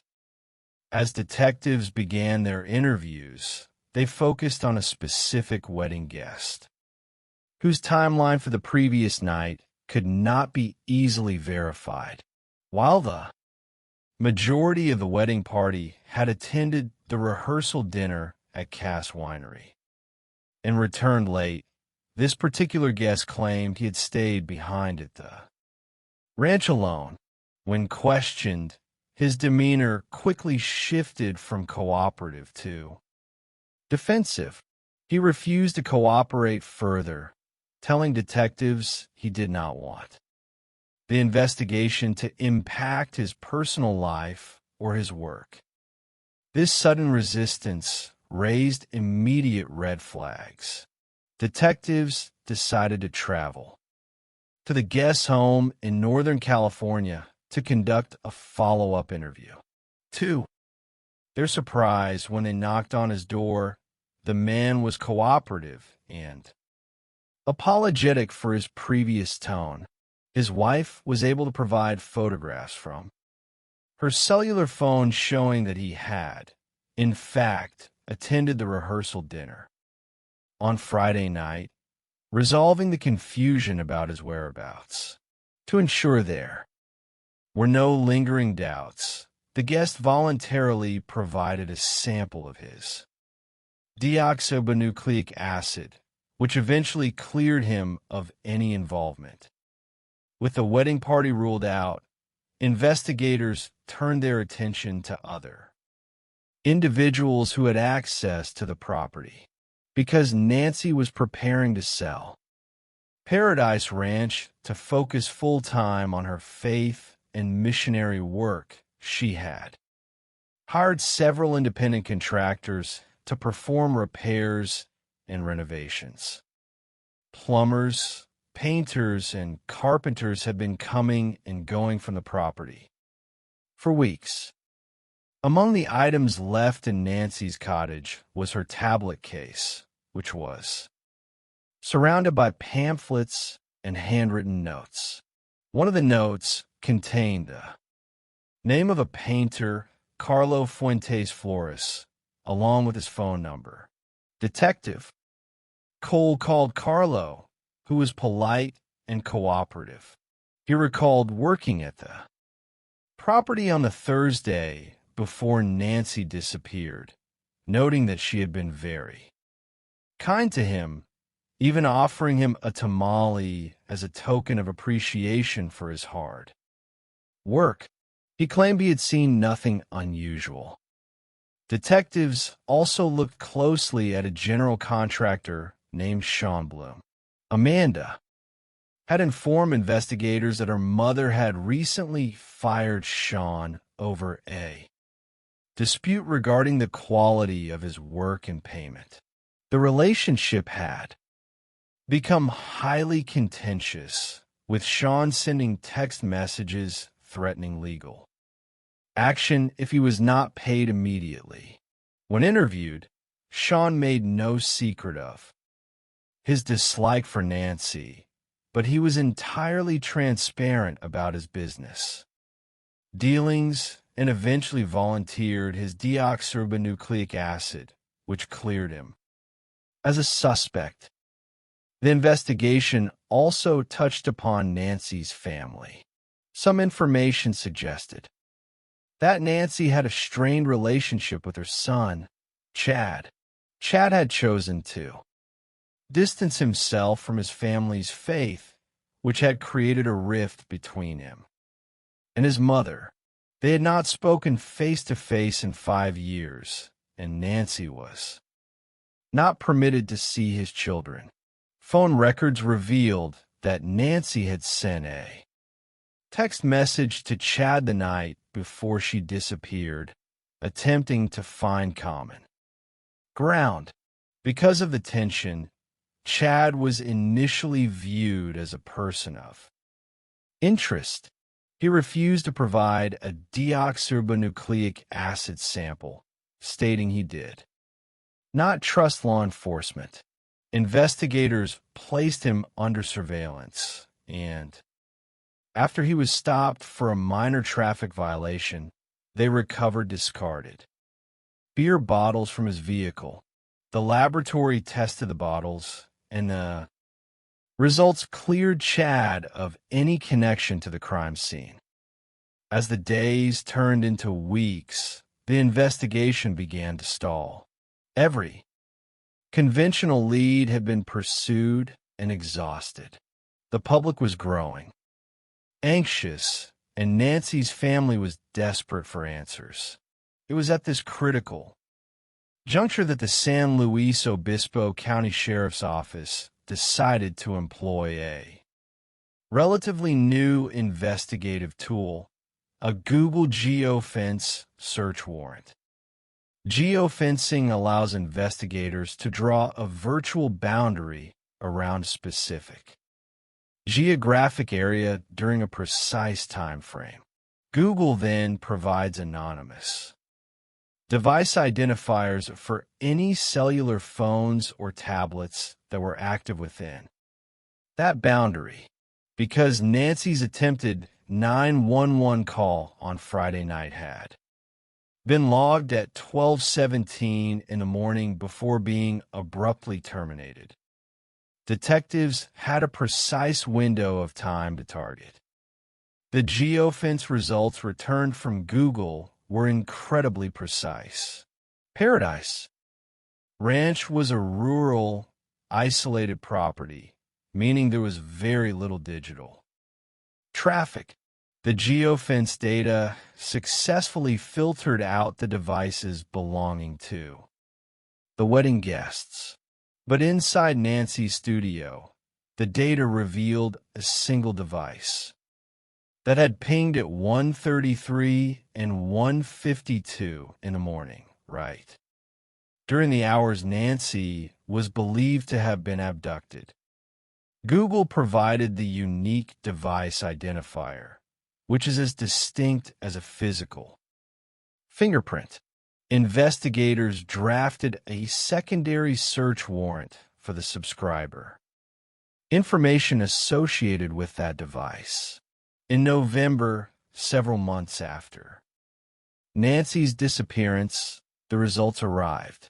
The device belonged to Carlo Fuentes, florist. The revelation was a profound shock to the detectives. Carlo was the polite, mild-mannered painter who had worked on Nancy's deck. He was a married father who had lived a quiet, seemingly industrious life in the United States after moving from Mexico. He had worked for local contractors for 2 years, earning a reputation as a professional, courteous craftsman who was well-liked by clients. He had no criminal record in either the United States or Mexico. To build an airtight case, investigators needed more than just a digital footprint. They needed to understand the psychology of the man they were dealing with, and they needed his physical deoxyribonucleic acid. Detectives obtained a search warrant for Carlo's Google search history, and what they discovered shattered the image of the wholesome family man. Carlo's digital history revealed a preoccupation with older women, often referred to in online searches as cougars. He had performed numerous searches for provocative videos and escorts in various cities. More alarmingly, investigators discovered that Carlo had recorded numerous sexual encounters with different women on his cellular phone. It became clear that Carlo led a double life. By day, he was a polite and professional painter. By night, he engaged in risky, secretive behavior driven by deep-seated impulses. Detectives placed Carlo under surveillance, utilizing their special operations unit to monitor his movements without his knowledge. They followed him to a local restaurant where he had lunch with his wife. When they departed, they left a plastic soda bottle on the table.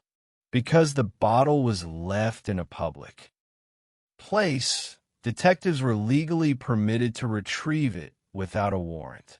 They secured the bottle and sent it to the forensic laboratory. Within days, the results came back. The deoxyribonucleic acid on the bottle matched the blood stain found on the pillow in Nancy's bedroom. With the scientific evidence in hand, Detectives Cole and Dave brought Carlo in for questioning. The interrogation was a masterclass in psychological pressure. The detectives initially kept their tone conversational, asking Carlo about his work at Paradise Ranch and ensuring he placed himself on the property. They showed him photographs of the ranch, and Carlo admitted he knew the layout of the property, though he claimed he did not know exactly where Nancy slept. As the interview progressed, Detective Cole asked Carlo directly if he had any involvement in Nancy's disappearance. Carlo denied it, maintaining his calm, friendly demeanor. It was then that the detectives revealed their hand. They informed Carlo that they had conducted a thorough investigation, that they had recovered his deoxyribonucleic acid from the crime scene, and that they knew he had returned to the ranch on the night Nancy vanished. At that moment, the psychological shift was visible. Carlo's confident posture collapsed, and his breathing became heavy. Realizing that his denials were useless, he looked at the detectives and said he wanted to be honest.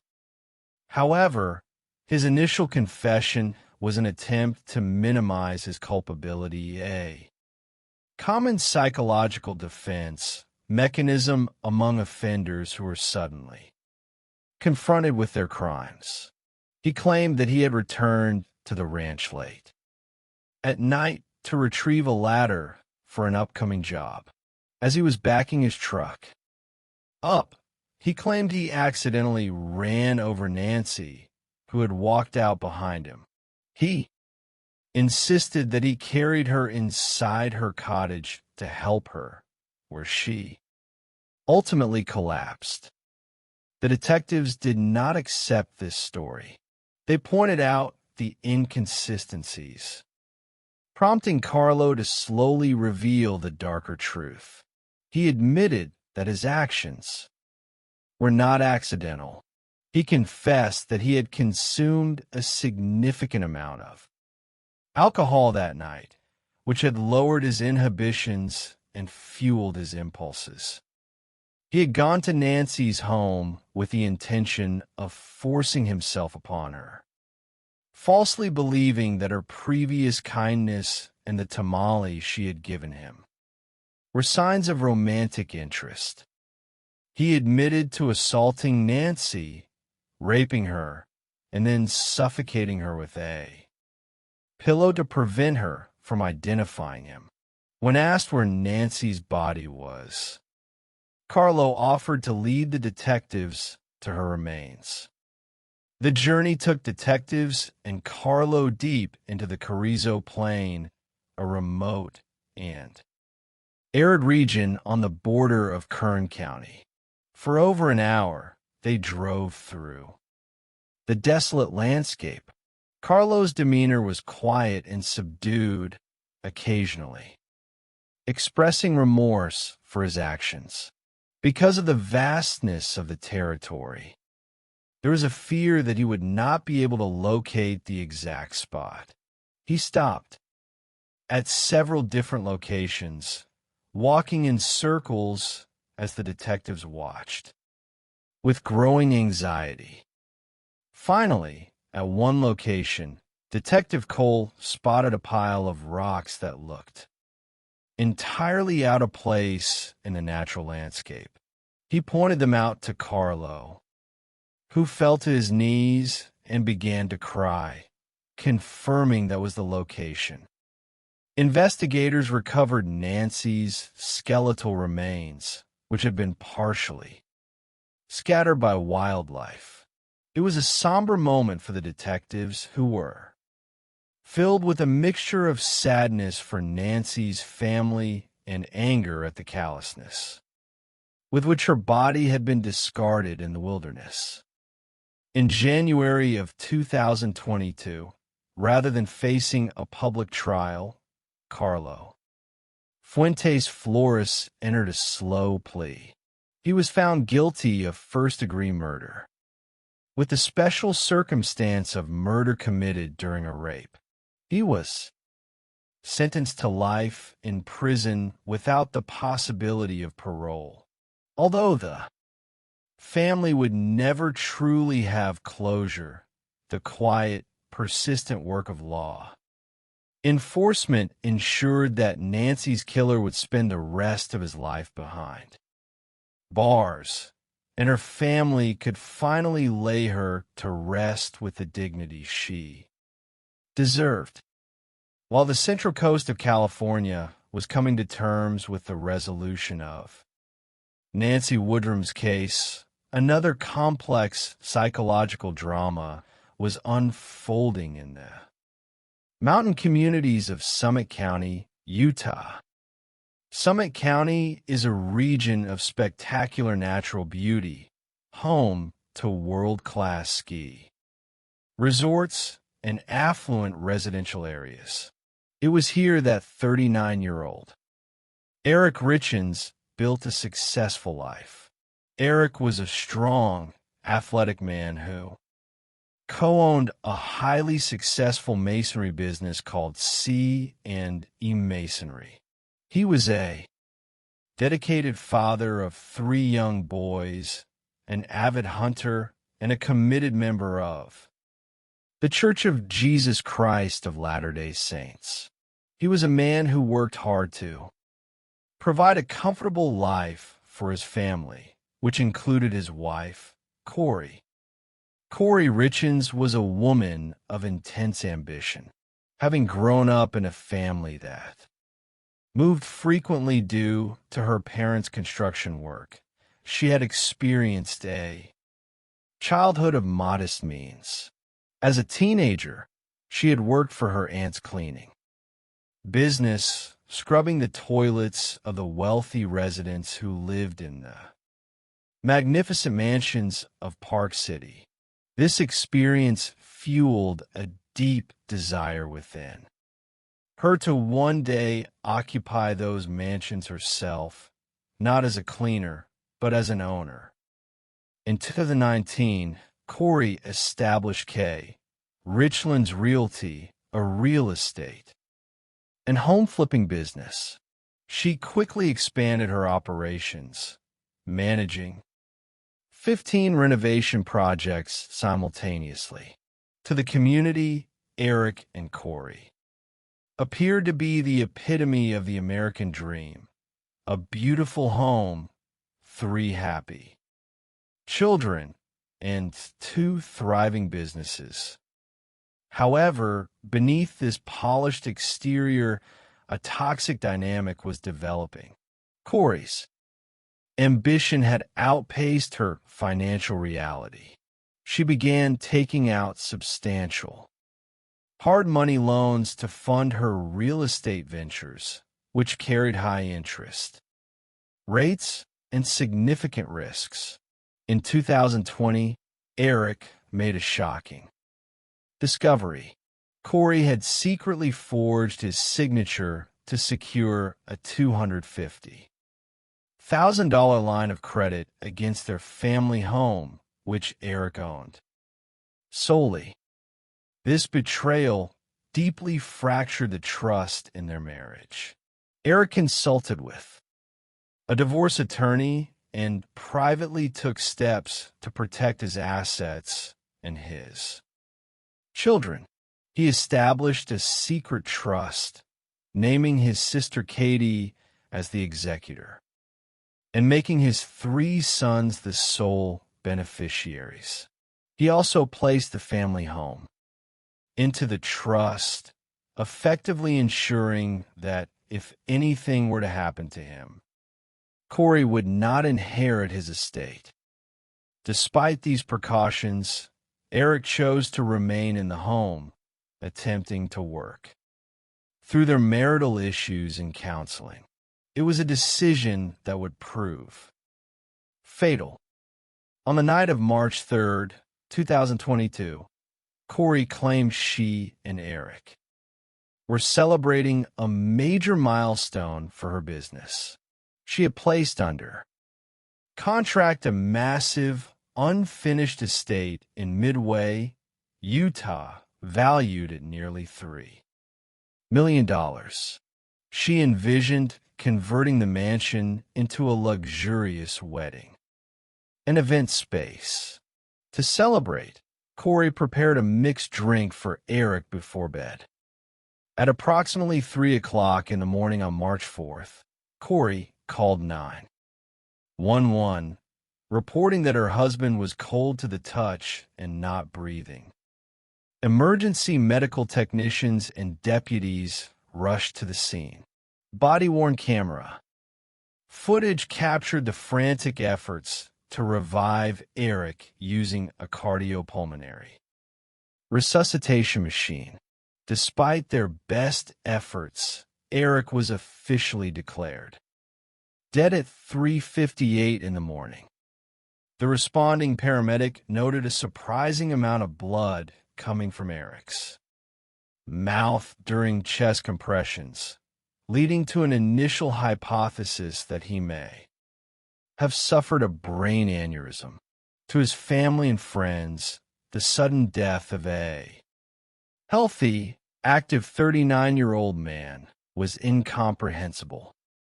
The morning after Eric's death, the fragile peace between the families shattered. A locksmith arrived at the home to access Eric's safe, where Corey believed his will was kept. Eric's sister Amy arrived and immediately intervened, leading to a heated physical altercation. Amy revealed to Corey that she had been entirely cut out of the estate and that the home was no longer hers. Corey was subsequently arrested and charged with assault, eventually pleading no contest. The hostility between the families was palpable at Eric's funeral. The service was characterized by an uncomfortable divide, with Corey and her supporters standing on one side of the chapel and Eric's family on the other. Within weeks of the funeral, Eric's clothes had been removed from the home, and Corey was no longer wearing her wedding ring. Seeking a way to navigate her grief and perhaps control the narrative, Corey decided to write a children's book.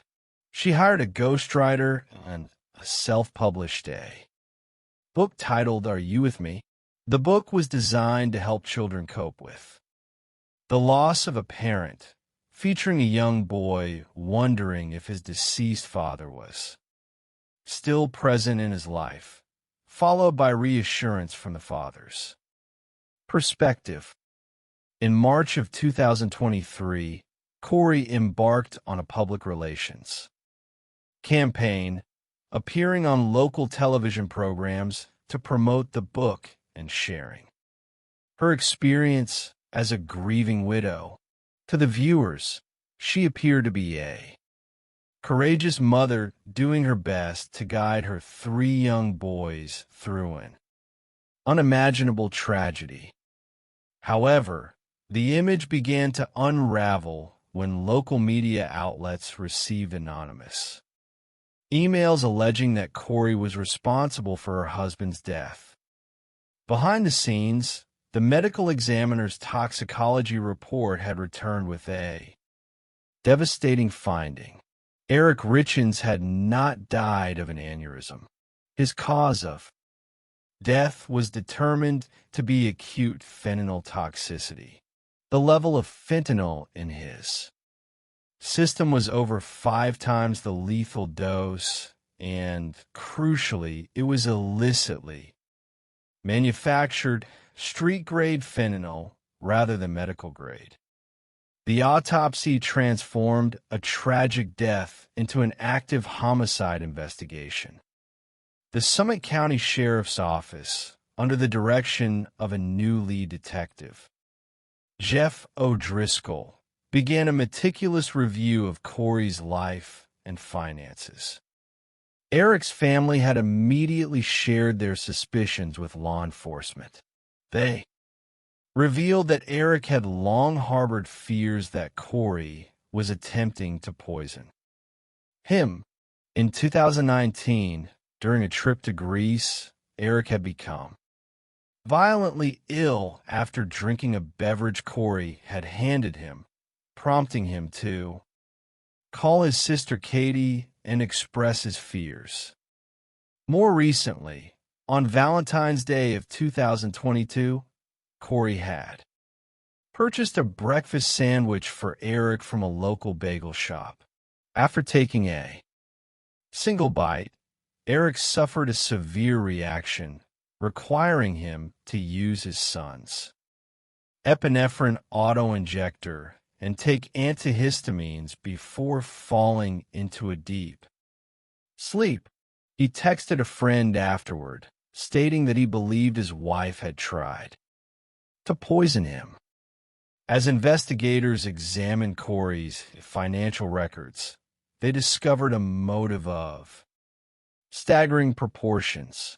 Far from being a successful entrepreneur, Corey was facing financial ruin. She was millions of dollars in debt. Her hard money loans were coming due, and she had recently lost the Midway mansion to foreclosure. Her desperation had even impacted her closest relationships.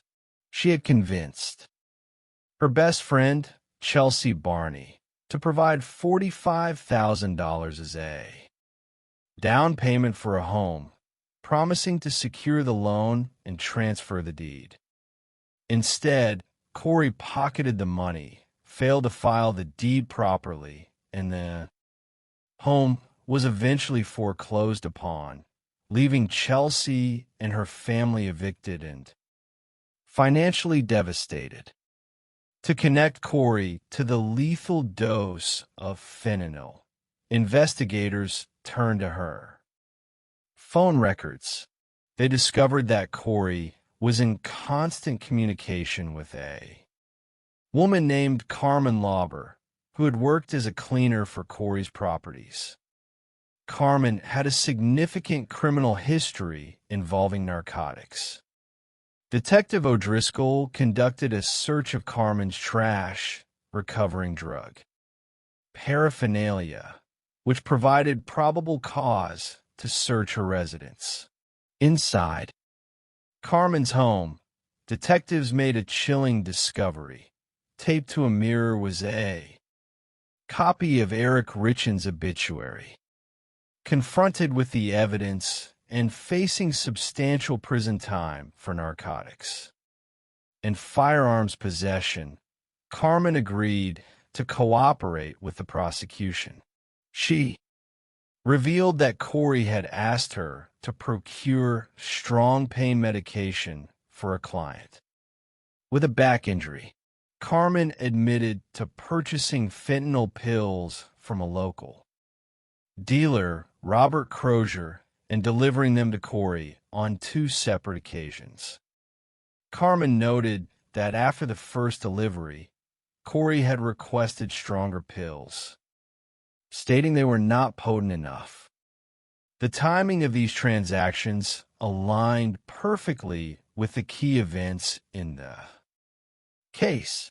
The first purchase occurred just days before Eric's severe illness on Valentine's Day, and the second purchase occurred on February 26th, 1 week before Eric's fatal overdose. On May 8th, 2023, Corey Richens was arrested and charged with aggravated murder and multiple counts of possession of controlled substances with intent to distribute. While housed in the Summit County Jail, Corey's behavior continued to draw the attention of authorities. During a routine search of her cell, deputies discovered a handwritten 4-page letter hidden in her belongings. The letter, which began with the phrase, "Walk the dog," was addressed to her mother, Lisa Darden. In the letter, Corey instructed her mother to contact her brother, Ronnie, and direct him to provide false testimony to the court. She instructed him to testify that Eric had admitted to obtaining pain medication and fentanyl from ranch hands in Mexico in an attempt to provide an alternative explanation for how the drug entered his system. Prosecutors quickly identified this as clear evidence of witness tampering, further establishing a consciousness of guilt. In March of 2024, prosecutors amended the charges to include attempted murder, specifically related to the Valentine's Day bagel incident. As the investigation deepened, yet another motive emerged. Investigators learned that Corey had been engaged in a secret, years-long affair with a local handyman, Josh Grossman. The two had exchanged thousands of text messages, expressing their love and desire for a future together. In one particularly damning exchange, Corey texted Josh, stating that if her husband would just go away, their lives would be perfect. She promised him that by Friday, the day Eric died, everything would change. In late 2024, the trial of Corey Richins began in a crowded courtroom in Summit County. The prosecution presented a compelling, methodical case, calling over 40 witnesses to establish Corey's crushing debt, her affair, her attempts to secure fentanyl, and her subsequent attempts to manufacture an alibi. The testimony of Josh Grossman was one of the most emotional moments of the trial.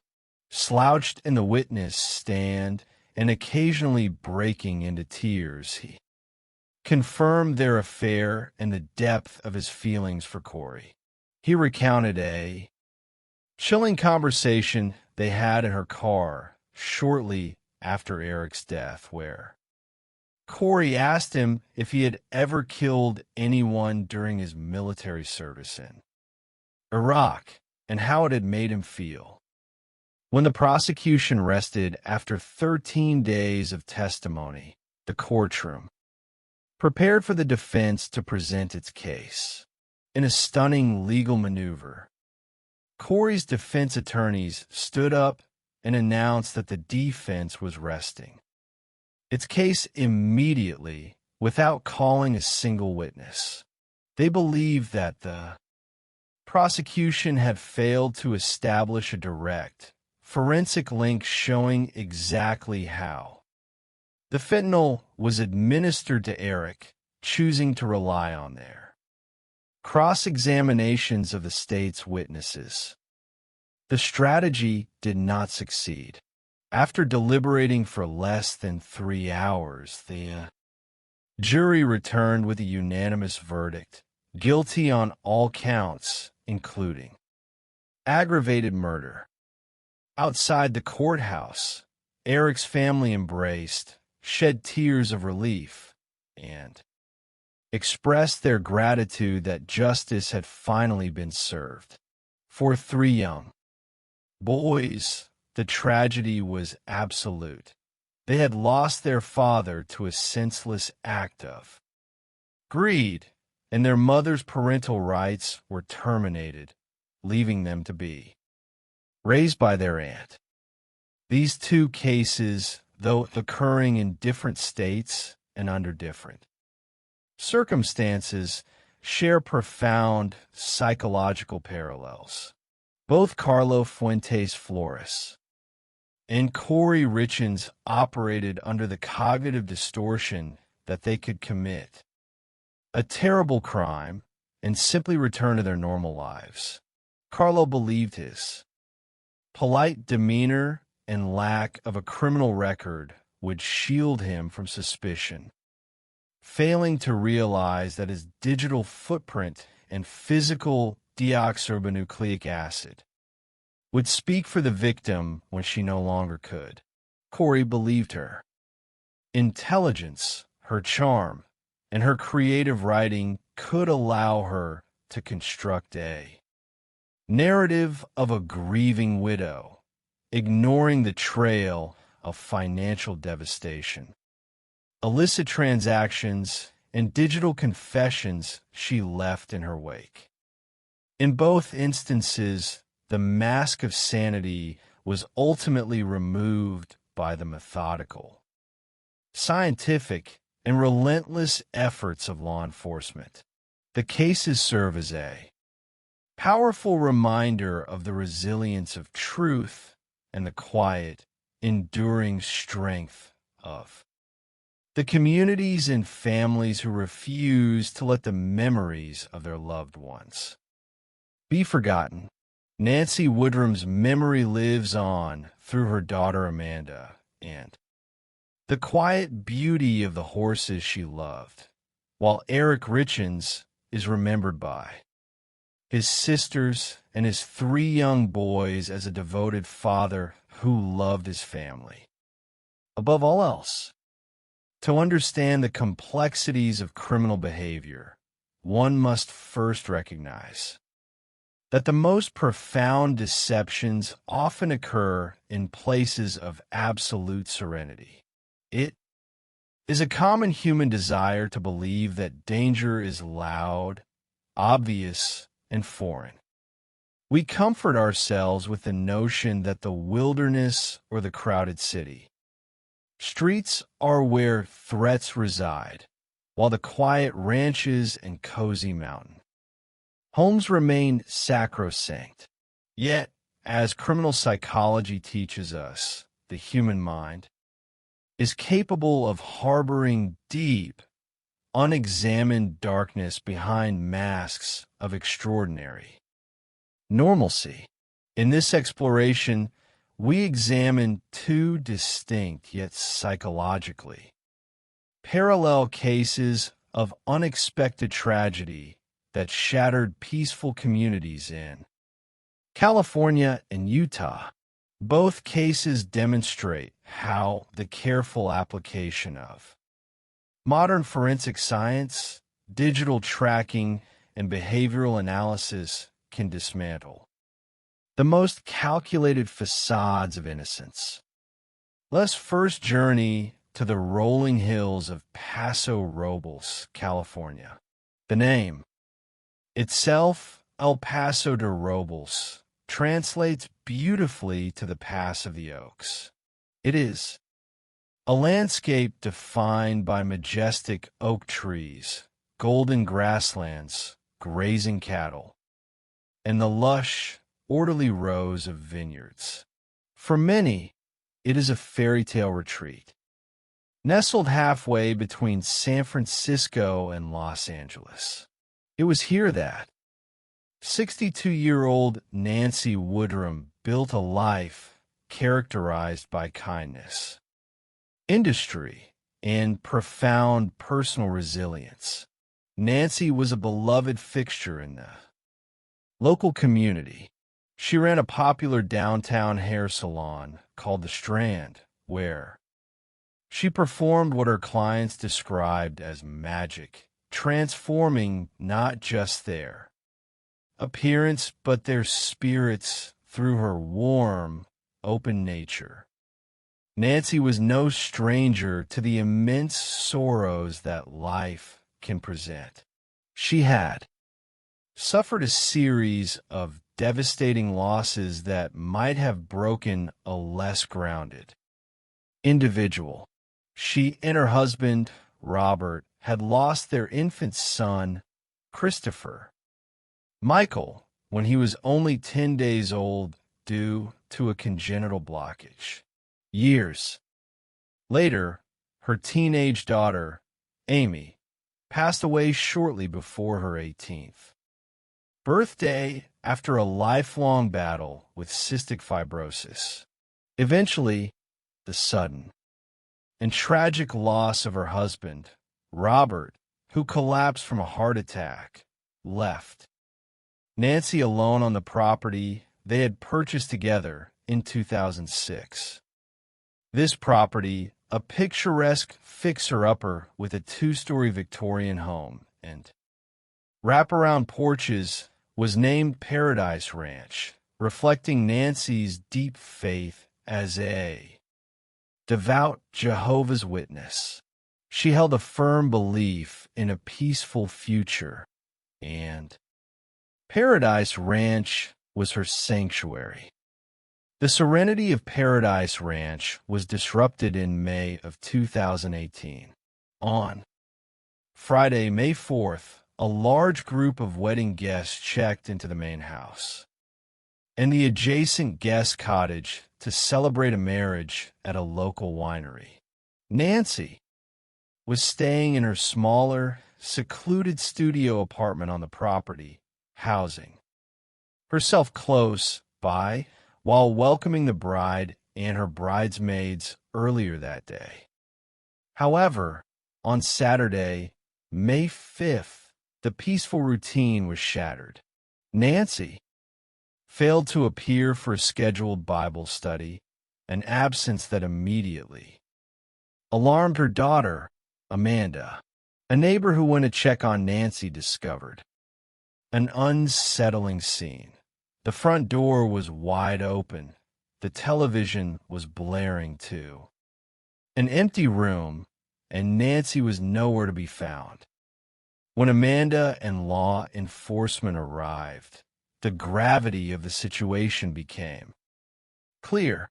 Inside Nancy's cottage, her purse, car keys, cell phone, and tablet were left on a bench, and her 2 vehicles remained parked outside. The bed sheets and comforter were missing, and significant bloodstains were visible on her pillow. And the floor. Splatter was found on the headboard, the walls, and a nearby cabinet. The scene immediately spoke of a violent struggle and an abduction.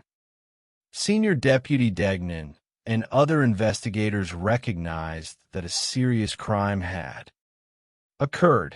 The property was cordoned off, and the search for Nancy began in earnest, utilizing search and rescue teams, helicopters, and tracking dogs. The presence of more than 20 wedding guests on the property presented investigators with an immediate and daunting challenge. In a classic whodunit scenario reminiscent of a detective novel, every person on the ranch was a potential suspect. Detectives had to systematically interview each guest. One individual became a primary focus when his whereabouts during the rehearsal. Dinner on Friday night could not be verified with absolute certainty. His initial reluctance to cooperate raised red flags, prompting investigators to conduct multiple interviews and travel to his residence in Northern California. Ultimately, the guest provided a clear alibi supported by photographs on his wife's phone, and he voluntarily submitted a sample of his genetic material, which cleared him of any involvement. Beyond the wedding party, investigators turned their attention to the contractors who had recently been working on Paradise Ranch. Nancy was preparing to sell the property so she could devote herself entirely to her ministry, and several local tradespeople had been hired to complete repairs. Among them was Sean Bloom a general contractor who had been fired by Nancy after a heated end. Contentious dispute over the quality of his work and outstanding payments. The animosity between them was documented in blunt text messages. When questioned, Sean Bloom was open about his dislike of Nancy, but maintained his innocence. After consulting with his attorney, he voluntarily provided his genetic sample, which did not match the evidence found at the crime scene. In any missing person case, investigators must also look close to home, a process that can be deeply painful for a grieving family. Attention turned to Nancy's son, Chad, with whom she had a strained and distant relationship due to differences in lifestyle and religious beliefs. They had not spoken face to face. In 5 years, though they had exchanged messages on the night of her disappearance, Chad's refusal to provide a genetic sample out of distrust for law enforcement led to a period of active surveillance. Investigators observed him drinking beers in his truck and after he was stopped for an open container violation, the discarded bottles were collected and analyzed. The genetic results cleared Chad of any involvement, leaving investigators at a temporary standstill. When traditional investigative leads are exhausted, modern technology often provides the key. The San Luis Obispo County Sheriff's Office became one of the first agencies in the state of California to utilize a novel investigative tool known as a Google geofence search warrant by establishing a virtual boundary. Around Paradise Ranch, investigators requested historical location data from Google for any cellular devices active within that boundary during the critical hours of Nancy's disappearance. This timeline was narrowed significantly by a crucial discovery on Nancy's phone bill, a 911 call attempted at 12:17 in the morning on Saturday, May 5th, which had been abruptly terminated after 0 seconds. The geofence data returned by Google provided a precise digital map of cellular activity, while the devices of the sleeping wedding guests remained inactive. The system identified a single distinct device active inside Nancy's studio apartment at 1:33 and 1:52 in the morning. This device was not Nancy's, by serving a subsequent warrant for the subscriber information associated with the device's unique identifier. Investigators received a name. They recognized Carlo Fuentes Flores. Carlo Fuentes Flores was a local painter who had worked on Nancy's property on multiple occasions. During his initial interview, conducted before the geofence data was obtained, he had been exceptionally cooperative and friendly. He spoke of Nancy with kindness, recalling how she had praised his hard work and even gifted him a tamale. To his employer and clients, Carlo was known as a polite, professional, and dedicated family man who spoke often of his young daughter. He had no criminal record in either the United States or Mexico, presenting an image of quiet respectability. However, a deep digital forensic analysis of Carlo's cellular device revealed a starkly different reality. Behind the mask of the courteous painter lay a secretive and troubling double life. His search history was filled with inquiries for specific adult content involving older women, as well as searches. For local escort services, most disturbingly, investigators discovered numerous self-recorded videos of sexual encounters with various women detailing a highly compartmentalized existence driven by hidden compulsions. The gentle, polite craftsman by day became a predatory individual by night, fueled by alcohol and uninhibited desires. Equipped with the geofence data and a psychological profile of their suspect, investigators initiated surveillance on Carlo. They followed him to a local restaurant where he dined with his wife. After he departed, detectives collected a discarded plastic bottle he had used, allowing the crime laboratory to extract his genetic profile. The result was a definitive match to a bloody handprint discovered on a pillow inside Nancy's cottage, a pillow investigators believed had been used as a weapon during the assault. Carlo was brought to the North Station in Templeton for questioning. The interrogation, conducted by Detective Clinton Cole and his partner, was a study in patience and tactical pressure. Investigators began by establishing his familiarity with the property, letting him confirm his knowledge of the layout of Paradise Ranch.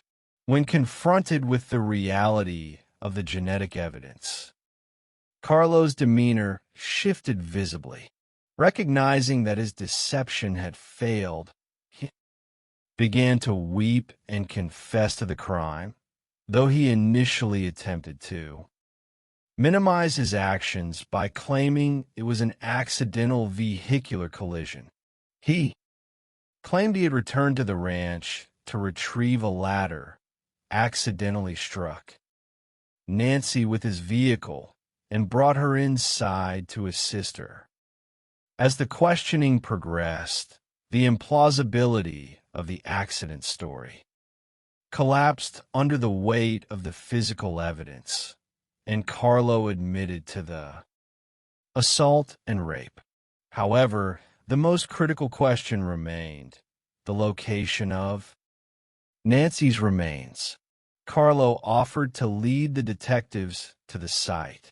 The journey took investigators an hour east of Paso Robles, deep into the remote and arid terrain of the Carrizo Plain. In this vast, empty landscape, finding a hidden location was exceptionally difficult. After several incorrect stops, Carlo pointed toward a small, unnatural mound of rocks. There, investigators discovered Nancy's remains, bringing a somber end to the search and a measure of closure to her daughter Amanda. In the legal proceedings that followed, the defense attempted to suppress the confession, arguing that Carlo's rights had been compromised due to language barriers. However, the prosecution successfully demonstrated that he was fluent in English, and the motion was denied. Facing the prospect of a public trial and overwhelming evidence, Carlo entered a slow plea, allowing the judge to review the evidence and find him guilty of first-degree murder with special circumstances. He was sentenced to life in prison without the possibility of parole. While Amanda and her family continue to mourn the loss of Nancy, they carry on her legacy of kindness and resilience, finding comfort in their shared memories and the quiet strength she instilled in them. From the golden, oak-studded hills of California, we turn our attention to the snow-covered valleys of Summit County, Utah. Here, in the affluent mountain communities of Heber City and Park City, we encounter another study in dual lives and calculated deception. While the tragedy of Nancy Woodrum was a crime, born of sudden, dark opportunity and hidden compulsion, the death of 39-year-old Eric Richens reveals a slow, deliberate betrayal rooted in financial desperation and domestic ambition. This case, which captured national attention, highlights the psychological phenomenon of a perpetrator who attempted to use the very narrative of her crime to craft an image of tragic innocence. To the outside world, Eric and Corey Richens lived an enviable life. Eric was a successful, hardworking business owner who ran C and E Masonry, a highly profitable stone masonry company. He was an athletic, outdoorsy individual who loved hunting, riding all-terrain vehicles, and coaching his 3 young boys in soccer. He was deeply committed to his faith as a member of the Church of Jesus Christ of Latter-day Saints, having served a 2-year mission in Mexico City in his youth. Corey, 6 years his junior, was an ambitious real estate agent and home flipper who ran her own company, Corey Richens Realty. Together with their 3 young sons, they lived in a beautiful home, took lavish vacations, and appeared to be the epitome of domestic success. On the morning of March 4th, 2022, this picture of domestic bliss was shattered. At approximately 3 o'clock in the morning, Corey called 911 in a state of panic, reporting that her husband was cold to the touch and not breathing. Emergency medical technicians and sheriffs. Deputies rushed to the residence, finding Eric lying on the bedroom floor with no pulse. Despite their efforts, he was pronounced dead at the scene. Corey explained to the responding officers that they had been celebrating a major business success earlier that evening, sharing a drink in their bedroom before she went to sleep in their son's room to comfort him during a night terror. Upon returning to her husband's side, she claimed to have found him unresponsive. Initial observations of the scene led some first responders to speculate that Eric might have suffered a sudden, fatal aneurysm due to the presence of blood near his mouth. This explanation was comforting to those who knew Eric as a robust, healthy young man. However, because of his age and the unexpected nature of his death, the county medical examiner performed an autopsy. The results were startling. Eric had died not from natural causes, but from acute drug intoxication. The toxicology report revealed a concentration of illicit street-grade fentanyl in his system that was 5 times the lethal dosage, immediately transforming a tragic medical event into a homicide investigation. As investigators began to look beneath the surface of the Richens marriage, they uncovered a history of financial deception and severe marital strain. In 2020, Eric discovered that Corey had secretly taken out a $250,000 line of credit against their family home, which he owned outright.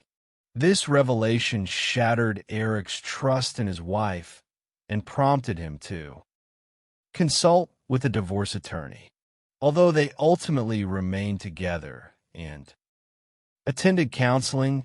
Eric took decisive steps to protect his assets and his children. He secretly established a new estate plan, placing the home and his business into a trust managed by his sister, Katie, with his 3 sons named as the sole beneficiaries, effectively removing Corey from any substantial inheritance. The hidden tension erupted into open hostility almost immediately after Eric's death. Just days after his passing, Corey hired a locksmith to drill open the safe in their home, hoping to locate his will. This action led to a physical confrontation with Eric's sister, Amy, who informed Corey that she had been excluded from the trust and that the home did not belong to her. The dispute was so severe that the police were called, and Corey was subsequently charged and found guilty of assault. At Eric's funeral, the deep division between the two families was starkly apparent, with Corey and her supporters standing entirely separate from the Richens family. In the months that followed, Corey engaged in a remarkable display of psychological projection, claiming that she could find no resources to help her young sons process their sudden grief. She announced that she had written a children's book titled Are You With Me? The book, which she dedicated to her late husband, featured a child asking if his deceased father was still present in his life, with the father responding from beyond the veil with reassurance and love.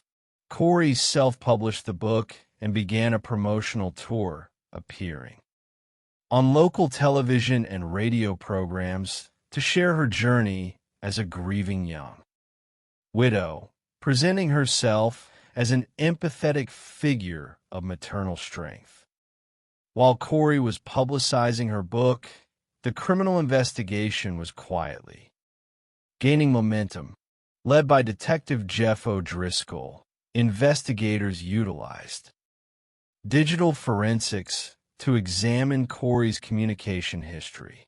They identified a significant volume of calls and messages exchanged with Carmen Lauber, a local woman who had previously worked for Corey's real estate business and who had a history of drug-related offenses. Following a search of Carmen's residence, which uncovered drug paraphernalia and a copy of Eric's obituary taped to a mirror, Carmen agreed to cooperate with law enforcement in exchange for immunity. Carmen provided a detailed account of her role, testifying that Corey had approached her on 2 separate occasions in early 2022, requesting that she procure strong pain medication for an investor with a back injury. Carmen explained that she had obtained the pills, which were later identified as illicit fentanyl from a dealer named Robert Crozier, and had delivered them to Corey. According to Carmen, after the first delivery, Corey complained that the medication was not strong enough and requested a more potent dose, which was delivered on February 26th, just days before Eric's death. The drug transaction timeline aligned chillingly with a pattern of sudden, unexplained illnesses that Eric had experienced during a trip to Greece in 2019. Eric became violently ill after consuming a drink provided by Corey, later telling his sister Katie that he believed his wife had tried to poison him. More recently, On Valentine's Day in 2022, Corey had purchased a bagel sandwich for Eric. After taking a single bite, Eric suffered a severe allergic reaction, requiring the use of his son's epinephrine, auto-injector, and significant doses of antihistamines. He texted a friend afterward, stating that he believed his wife was trying to kill him. As investigators dug deeper, they uncovered a second powerful motive for the crime: a clandestine, years-long affair between Corey and a handyman named Josh Grossman. Their text messages, which were recovered by digital forensics, revealed a passionate and intense relationship. Corey wrote frequently of her desire to be with Josh, expressing dissatisfaction with her marriage and dreaming of a future where they would live together on the Midway mansion property. In a text sent less than 48 hours before Eric's death, Corey urged Josh to hang in until Friday, promising him that life was about to change. Following her arrest on May 8th, 2023, Corey was held in the Summit County Jail. While in custody, a routine search of her cell uncovered a highly damaging piece of evidence, a handwritten 4-page letter hidden in her quarters. The letter, which the prosecution referred to as the walk the dog letter, contained detailed instructions for her mother to relay to her brother, Ronnie. In it, Corey instructed her brother to testify falsely that Eric had confessed to obtaining pain pills and fentanyl from ranch workers in Mexico, an obvious attempt to fabricate an alternative explanation for the source of the drugs that killed him. The trial of Corey Richins began in Heber City, Utah, attracting intense public interest. The prosecution, led by Brad Bloodworth, presented a comprehensive case detailing her massive financial debts, her calculated purchase of fentanyl, her secret affair, and the prior attempts on Eric's life. Powerful testimonies were delivered by Eric's sister Katie, Carmen Lauber, and Josh Grossman, who wept openly on the stand as his intimate text messages with Corey were displayed for the jury. In a surprising legal maneuver, the defense chose to rest their case without calling any witnesses, relying entirely on their cross-examination to argue that the prosecution had failed to prove how the drugs were administered. After a brief deliberation of less than 3 hours, the 8-member jury returned a unanimous verdict, finding Corey Richins guilty of aggravated murder and all remaining charges. The verdict brought a profound sense of relief and justice to the Richins family, who had endured years of public scrutiny while Corey portrayed herself as a grieving victim. Corey was returned to custody to await sentencing, facing a maximum penalty of life in prison without the possibility of parole. Eric's children, who had been the central focus of his life, were placed in the care of his family, ensuring they would grow up surrounded by the love and values their father had cherished. When we examine these two cases side by side, we are reminded of the classic lessons of criminal psychology. Both Carlo Fuentes Flores and Corey Richins operated under the hubris that their carefully constructed public personas would shield them from suspicion, Carlo believed that his reputation as a polite, hardworking painter would prevent anyone from looking closely at his dark, nocturnal habits. Corey believed that her ambition, her success as a businesswoman, and her talent as a writer could allow her to script her own narrative of grief and escape the consequences of a calculated murder. Ultimately, both individuals were undone by the silent, objective evidence they left behind. In Paso Robles, it was a digital footprint in the form of a geofence and a microscopic trace of genetic material on a pillow. In Summit County, it was a trail of deleted text messages, financial ledgers, and the precise science of toxicology. These cases serve as a testament to the dedication, patience, and intelligence of the law enforcement officers and forensic scientists who refuse to accept surface-level explanations, working tirelessly to uncover the truth and restore a sense of justice to the communities they serve. In the end, our thoughts must remain with the victims and the families who continue to carry the burden of these senseless acts. Nancy Woodrum is remembered not for the tragedy of her death, but for the beauty of her life, her love for her family, and her enduring faith. Eric Richens is remembered as a devoted father whose laughter filled his home and whose dedication to his sons remains a guiding light.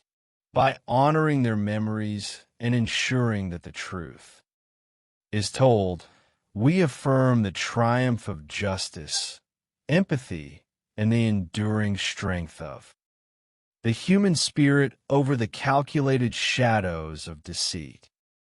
The human mind possesses an extraordinary capacity for both creation and destruction, often hiding its darkest impulses behind a carefully constructed facade of virtue, success, or profound grief.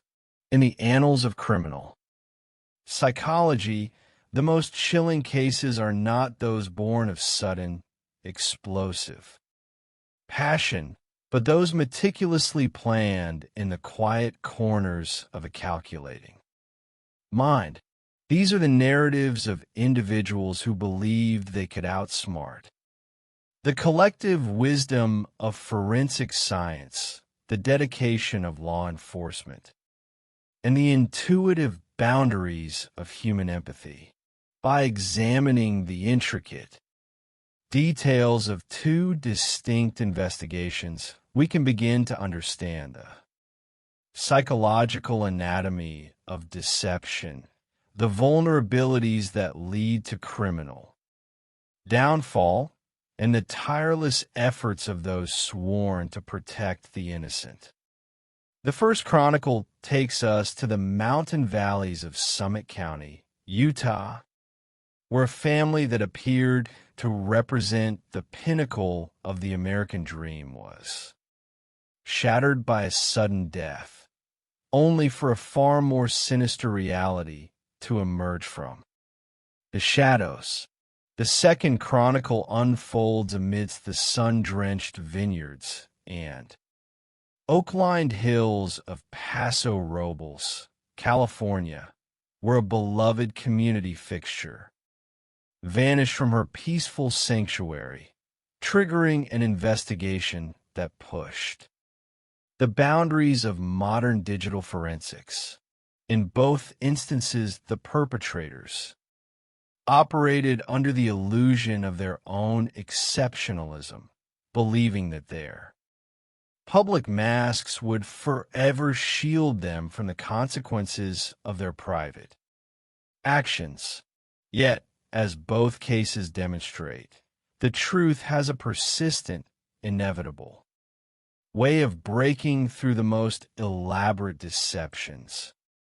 In the mountain town of Heber City, Utah, and the surrounding affluent communities near Park City, Eric Richins was known as a man of substance, vitality, and deep devotion.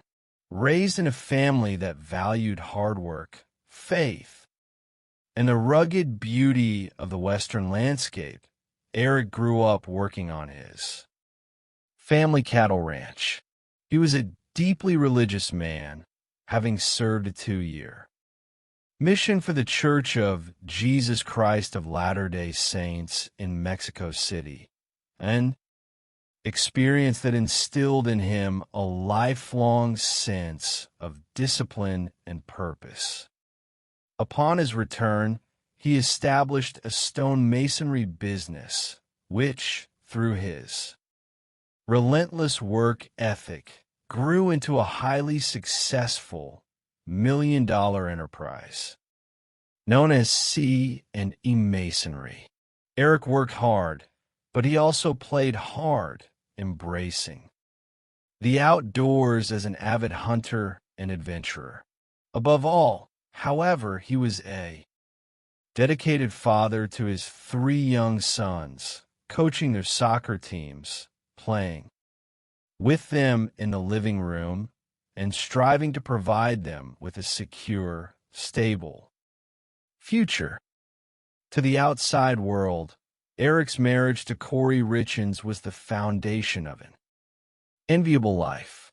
Corey was ambitious, energetic, and determined to transcend her modest upbringing. Having spent her youth cleaning the sprawling mansions of the wealthy in Park City, she harbored a deep-seated desire to occupy those spaces. Not as a laborer, but as an owner. She entered the real estate market with a home flipping business, quickly expanding her operations to manage multiple renovation projects simultaneously. On social media and within their community, the couple and their 3 sons, aged 10, 9, and 6, presented an image of flawless domestic bliss. They traveled, dined at expensive restaurants, and lived in a beautiful home. It was a picture-perfect portrait of success. This carefully curated image was shattered in the early morning hours of March 4th, 2022, at a little after 3 o'clock in the morning. Corey Richins placed a frantic call to 911, reporting that her husband was cold to the touch and not breathing. When emergency medical personnel and law enforcement officers arrived at the family residence, they found a chaotic and tragic scene. In the master bedroom, Eric lay on his back on the floor, lifeless. Paramedics immediately initiated cardiopulmonary resuscitation, utilizing a mechanical chest compression device that filled the room with a rhythmic, mechanical sound, but it was already too late. At 3:58 in the morning, Eric Richins was officially pronounced dead. In those initial, frantic moments, Corey provided responding officers with a narrative that seemed to explain the sudden tragedy. She explained that they had been celebrating a significant financial milestone for her real estate business. Earlier that evening, to toast the occasion, she had prepared a mixed drink for her husband, which they consumed in their bedroom around 9 o'clock. Afterward, she claimed she went to sleep in one of her children's bedrooms because her young son was experiencing night terrors. When she woke up in the middle of the night and returned to the master bedroom, she touched Eric and realized he was unresponsive. She also mentioned to the officers that Eric occasionally consumed tetrahydrocannabinol gummies to aid his sleep, though she was uncertain if he had done so that night. The sudden death of a healthy, athletic 39-year-old man naturally raised immediate questions because of his age and the unexpected nature of his passing. The county coroner's office was legally required to conduct a forensic autopsy in the days immediately following the death, before any scientific results were finalized. A tentative hypothesis of a brain aneurysm was discussed.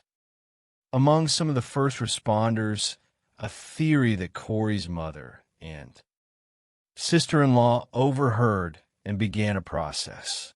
To those who loved Eric, the idea of an aneurysm was devastating, but seemingly the only logical explanation for how such a robust life could be extinguished so abruptly. During this period of profound shock, Corey's behavior began to draw the attention of those close to the family, rather than withdrawing in private mourning. She appeared remarkably focused on the practical and financial implications of her husband's passing. Within 48 hours of Eric's death, an intense confrontation erupted at the family home between Corey and Eric's sister, Amy. Corey had summoned a locksmith to drill open a home safe in search of Eric's will.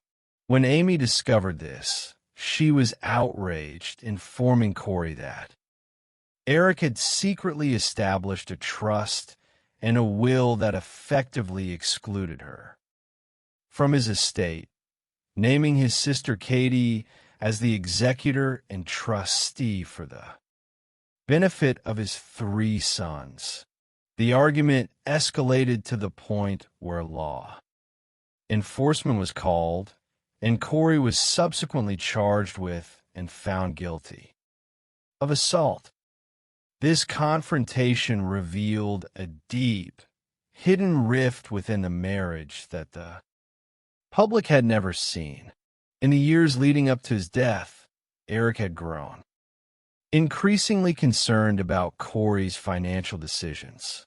In 2020, he discovered that she had secretly secured a $250,000 line of credit against their family home, which he solely owned, by forging his signature.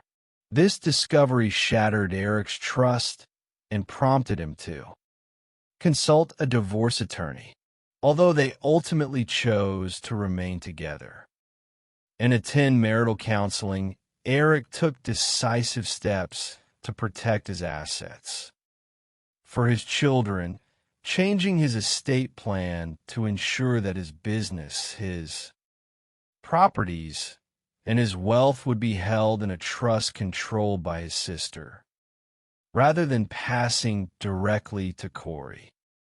While the financial legal battles began to brew, Corey pivoted to a new role: the grieving author. She announced that she had struggled to find appropriate literature to help her young sons process the devastating loss of their father. To fill this perceived void, she wrote and self-published a children's grief book titled Are You With Me? The book, written from the perspective of a young boy wondering if his deceased father is still present in his life, featured illustrations of their family and a poignant dedication to her husband. In March of 2023, approximately 1 year after Eric's death, Corey embarked on a local media campaign, appearing on television and radio programs to promote the book and share her experience as a young widow navigating the path of grief with her children. To the viewing public, Corey appeared to be a courageous empathetic mother, channeling her personal tragedy into a source of comfort for others. However, behind the scenes, a meticulous criminal investigation was quietly gathering momentum. The turning point had occurred months earlier when the forensic toxicology report was completed. The findings were nothing short of shocking. Eric Richins had not died of a natural ailment, nor had he succumbed to an accidental overdose of common sleep aids. The cause of death was determined to be acute fentanyl intoxication. The concentration of fentanyl in his blood was 5 times the lethal dose, and crucially, the analysis revealed the presence of acetylphenanyl, a specific variant indicative of illicitly manufactured street-grade drugs rather than medical-grade pharmaceuticals. With the cause of death established as a poisoning, the Summit County Sheriff's Office launched a homicide investigation. Detectives secured search warrants for Corey's electronic devices, financial records, and personal communications. The forensic analysis of her phone records revealed a complex web of interactions that painted a very different picture of her life during the months surrounding her husband's death.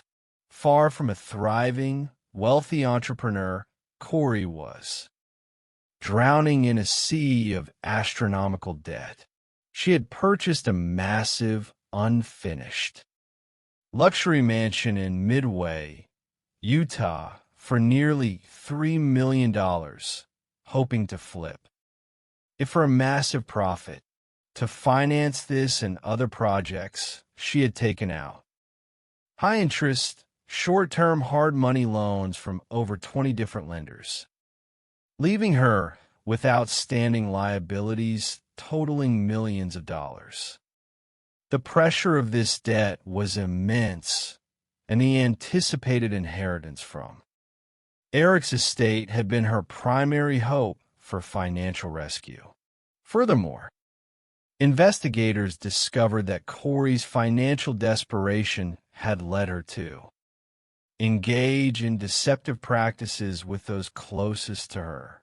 Her best friend, Chelsea Barney, had entrusted Corey with $45,000 as a down payment for her first home, believing Corey was assisting her in securing the property.